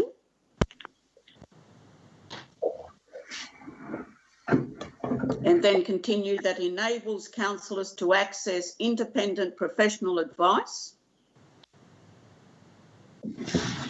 on matters for consideration on council's agenda and all matters concerning policies and procedure from, and this would be either the local government office or local government New South Wales, and that policy be reported to the next meeting of council. Thank you, Councillor. Are you happy with that amendment, Councillor Howard? I'll just need a second, Madam Mayor, to read it. Okay. Madam Mayor, can I ask for some clarification? Yes. Given that all councillors are now required to have a professional development plan and undertake, professional development, is this not redundant? Can I answer that, Madam Mayor? Well, you've got an amendment, but yes, go ahead, Councillor. Okay, well, in interest of the amendment, I would say that as the director's course, which Councillor Ayad referred to and that I have also done, as a part of that, they offered councillors ongoing mentoring, and through that mentoring, you were able to access the local government of New South Wales to give independent councillors advice on matters that are before council that you might be wondering about, or concerning policies and procedures of council.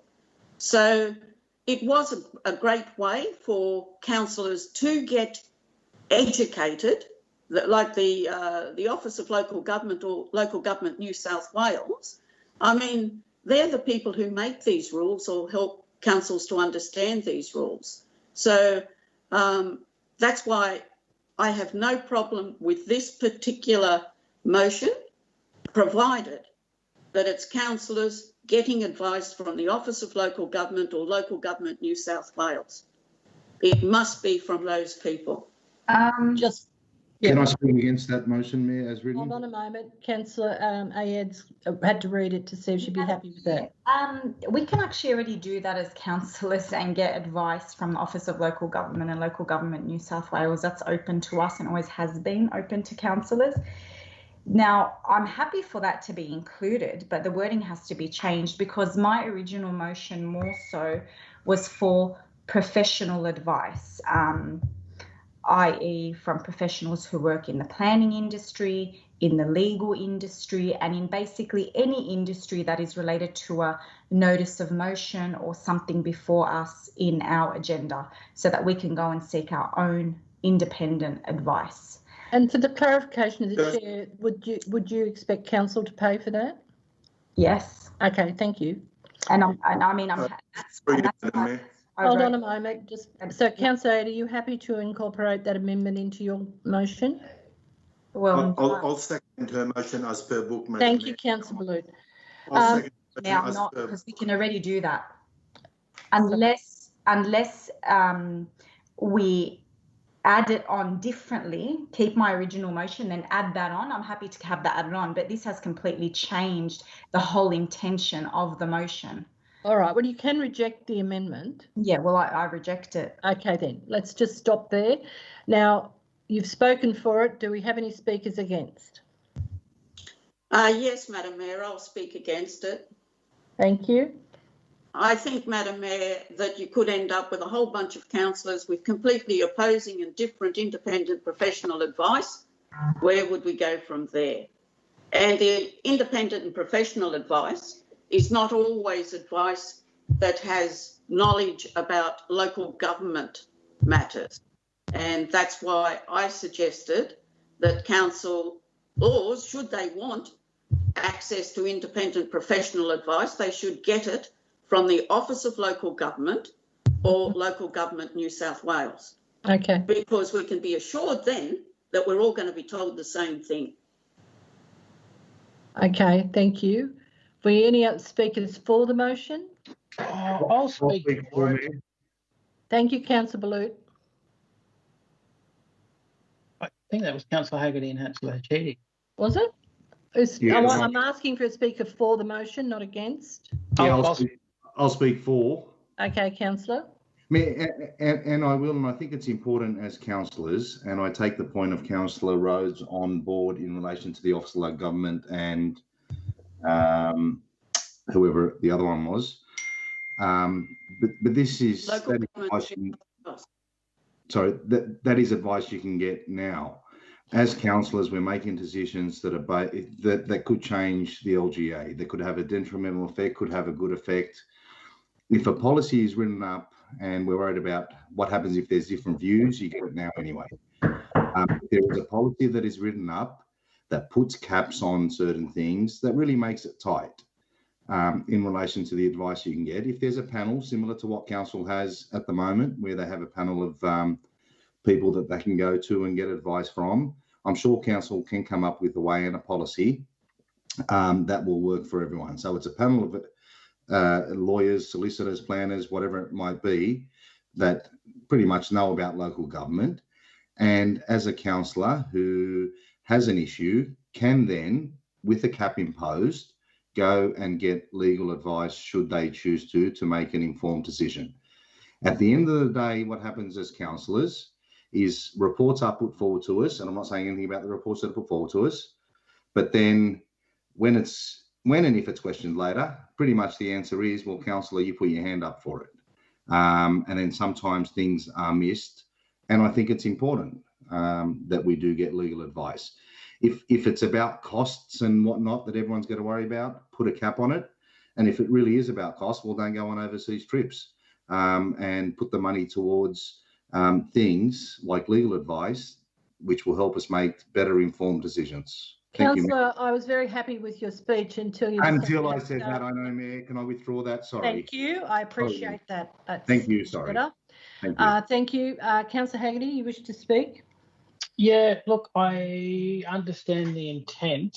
And so I guess you can take this as speaking for it. And it's along similar lines as what Councillor Hachidi said, which is as long as there's appropriate safeguards in place, I think it's a reasonable ask. So perhaps a budget, and also if you take a look at the note provided by the AECD, I think there's a term in here around, councillors should be able to access advice as long as it is, and I can't think of I can't find the term, but as long as you're not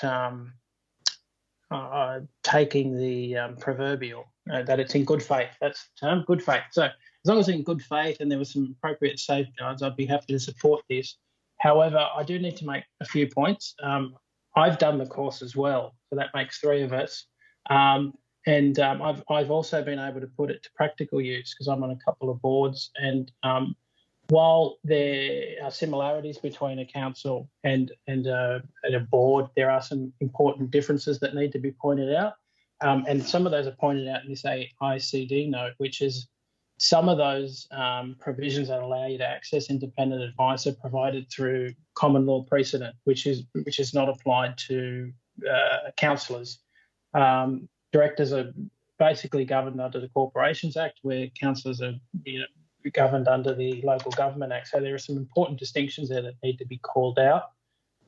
Some of the other things that directors are also subject to, depending on the type of organisation that you're on, fit and proper person tests and responsible person declaration. So effectively, you need to declare that you haven't participated in the management of an organisation which has been under investigation by a professional or regulatory body, or you haven't had an external administrator appoint you to liquidate you or make you insolvent. So that's some of the important differences we need to sort of appreciate here. And the other thing we haven't addressed is in the CEO's comment that, essentially I think could be paraphrasing the acting CEO here, but I think the gist of the comment was fine, but can we get a bit of clarity on what you're asking for here? So if I've got the CEO's comment here. To facilitate the implementation of this motion, it would be useful for the motion to indicate in more detail what a new policy would say in relation to access to independent professional advice by councillors. Further, any new policy or amendments to existing policies must be consistent with the Local Government Act issued by the OLG. And so it goes into that point I made about the difference between directors and councillors, and it goes into a few other points. Thank you for the person who's controlling the mouse. So what about in the motion we include something about going off to the OLG to actually get some advice on clarifying this? If the mover and seconder are happy to do that. So my additions there would be... How would you amend it, councillor? So that, council seek advice from the Office of Local Government to create a policy, including a budget limit that enables council... Well, just put seek advice from the Office of Local Government at the beginning. About the appropriateness of this policy. Yeah, and can we just include the word good faith as well? It enables councillors in good faith to access independent professional advice. And given we're going off to the OLG and the time it takes to respond to some of my inquiries, I think we're ambitious to expect that in about 3 weeks by the 16th. So is Councillor and Councillor Blute happy with that amendment? If Councillor Ayad is happy, I'll be happy, Madam Mayor, through you. Madam Mayor, that's fine. And I'd just like to clarify that that was the whole intention. I didn't assume that management was just going to sit down and dilly-dally something. I did assume that they were going to do research before they put a policy together and bring it before us. But thank you, councillors, for your comments. Mayor, just a point on that, if I can. Yes. In the policy, if it is approved and if it does come forward, that provisions are made that it's managed through council, so no councillor can just go out and get their own legal opinion from one. It's actually council that's paying the bill, for example. So if it doesn't fit within the policy, that then it's up to the councillor to wear the bill. Okay. Thanks. Thank you for that. Okay. So the mover and the second are happy with that. We've had speakers for, we've had speakers against. The acting CEO wishes to make a statement at this point. Thank you, Madam Mayor. I'm content with the motion as it now stands. You'll note the comment or the last paragraph of the acting CEO comment where we said it's also recommended that the motion state that legal advice be sought before a policy is put to council and adopted to ensure compliance with all legislative and policy requirements. We're content that the OLG, taking their advice would satisfy that, and we're happy to bring that to council. Thank you very much. Okay. Is there any other speakers? Madam Mayor, can I have my right of reply, please, when you're ready? Yeah, I'll just find out if we have any other speakers first. Any other speakers? Yes, Councillor Aird, have your right of reply. Thank you, Madam Mayor. Fellow councillors, I call on you to support this to better the policies at Liverpool City Council and assist us as councillors to make more informed decisions and seek legal and professional advice to make sound decisions that are going to affect Liverpool ratepayers and ultimately your constituents who support you to be in these roles. So it's very important that we do make sound decisions, and there have been circumstances where I'm sure many of us wanted to go and seek our own advice but were unable to because we had no policy in place to assist us with this. I really hope that this gets up tonight, and when it comes before us, I just want councillors to know that that's going to give us an opportunity to tweak it, to improve it, and to basically perfect it so we can improve on our roles. Thank you, Madam Mayor. Thank you, Councillor. I'm going to put the motion. Could we put the thing up, please, George?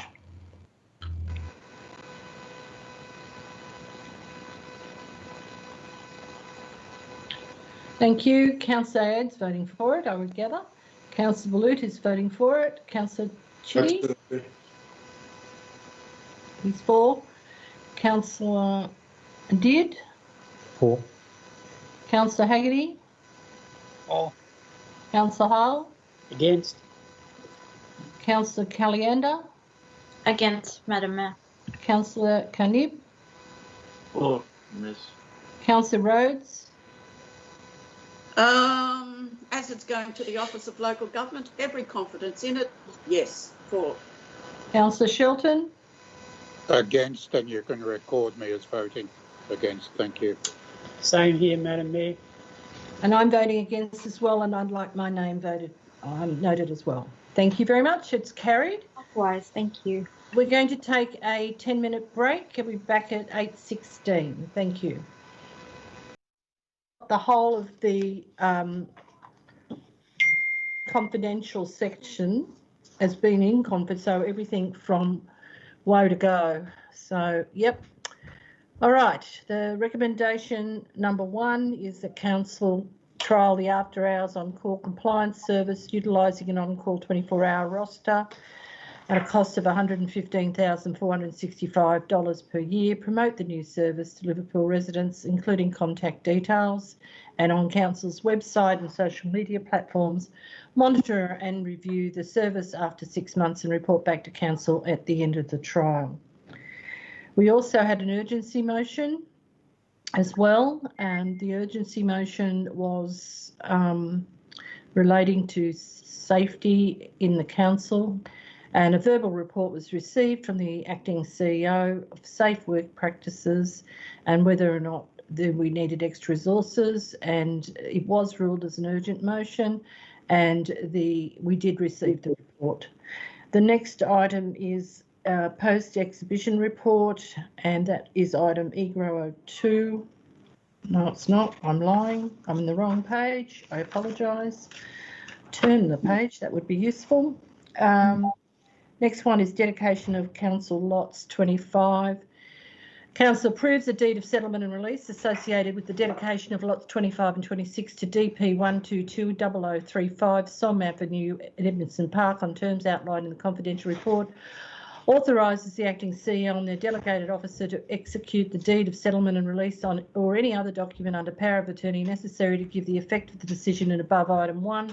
Keeps confidential this report pursuant to section 10A2C of the Local Government Act 1993, as this information will be, if disclosed, confer a commercial advantage on a person with whom council is conducting or proposing to conduct business.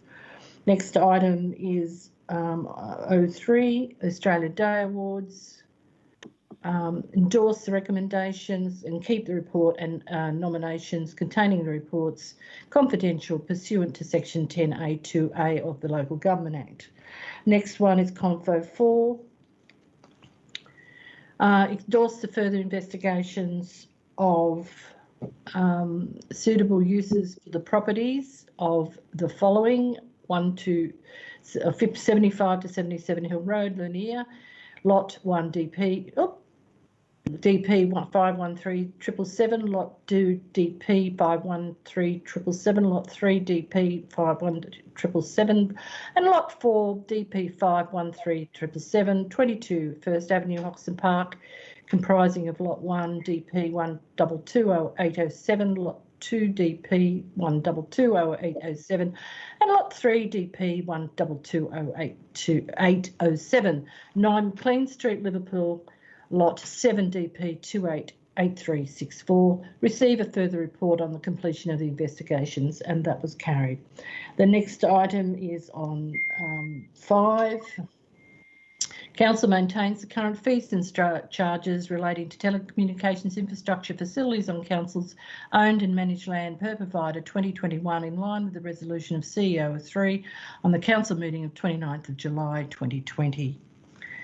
The next item is the animal shelter, and it approves the exemption of, improves the exemption from the tender requirements of the Local Government Act pursuant to section 55(3) part 1 of the Local Government Act 1993 for the extension of the interim arrangements with Rossmore Vet for further period as outlined in this report.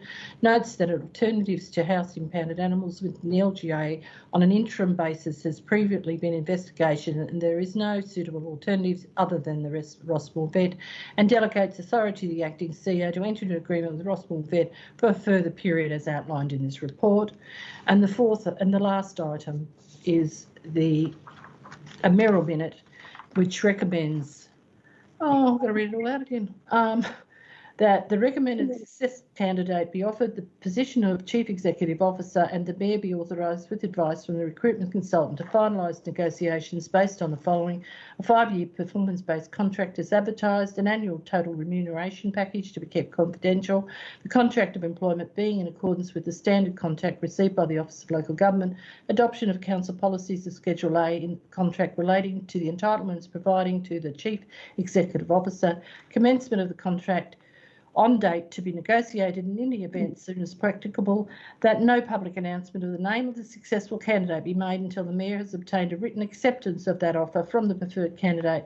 The employment contract between the appointee and the Council be executed under the common seal of Council, that the Council nominates the Mayor, the Deputy Mayor and 3 other councillors as members of the Chief Executive Officer's Performance Panel Review in accordance with the guidelines for appointed and oversight of General Managers issued by the Office of Local Government, that the Chief Executive Officer be invited to nominate a councillor of their choice as a representative on the Performance Review Panel, that the Council delegates to the Performance Review Panel the performance management process, including the signing within 3 months of a commencement of the Chief Executive Officer's performance agreement from date of commencement in accordance with the contract of employment, that the Council appoints an independent facilitator for a period of 6 months for professional services up to the value of $10,000 to assist in the performance and management and review process to provide advice and support to the Mayor and the Chief Executive Officer, that the Council seeks 2 quotations for the subsequent role as an independent facilitator to assist in the performance management and review process to provide advice and support during the year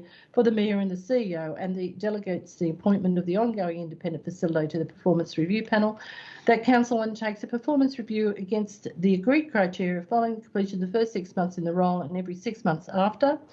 There was a further motion, and the motion was that the panel consists of the Deputy Mayor, the Mayor, Councillor Haggerty, Councillor Rhodes and Councillor Balut. They were all the items that actually were decided in closed session. And the mover and the seconder on those decisions I don't have on my piece of paper, but I think we could ask for volunteers. Councillor Kellyanne, are you happy to move that? Mr. Lee? Yes, I am, Madam Mayor. And Councillor Hall, are you happy to move that? Yes, I'm happy to move that. Thank you. That's for the nominations of the committee. The Merrill minute was adopted, and then the council decision for the Merrill minute only needs me to move it. So you just put moved by the Mayor and it was carried. The council decision of the panel, nation, that's it. It was carried. And then the next bit is the panel, and the motion is the panel shall consist of, and it's moved by Councillor Kellyanne and seconded by Councillor Haar, The Mayor, the Deputy Mayor count, that's it. Wonderful. And it was carried. And with that, everybody, I'd like to congratulate you all on a very successful virtual meeting, and I only dropped out about 4 times. Thank you all very much. Please, please still use masks, wash your hands, stay safe, distancing. We're not out of the woods yet. Thank you all very much. Good night.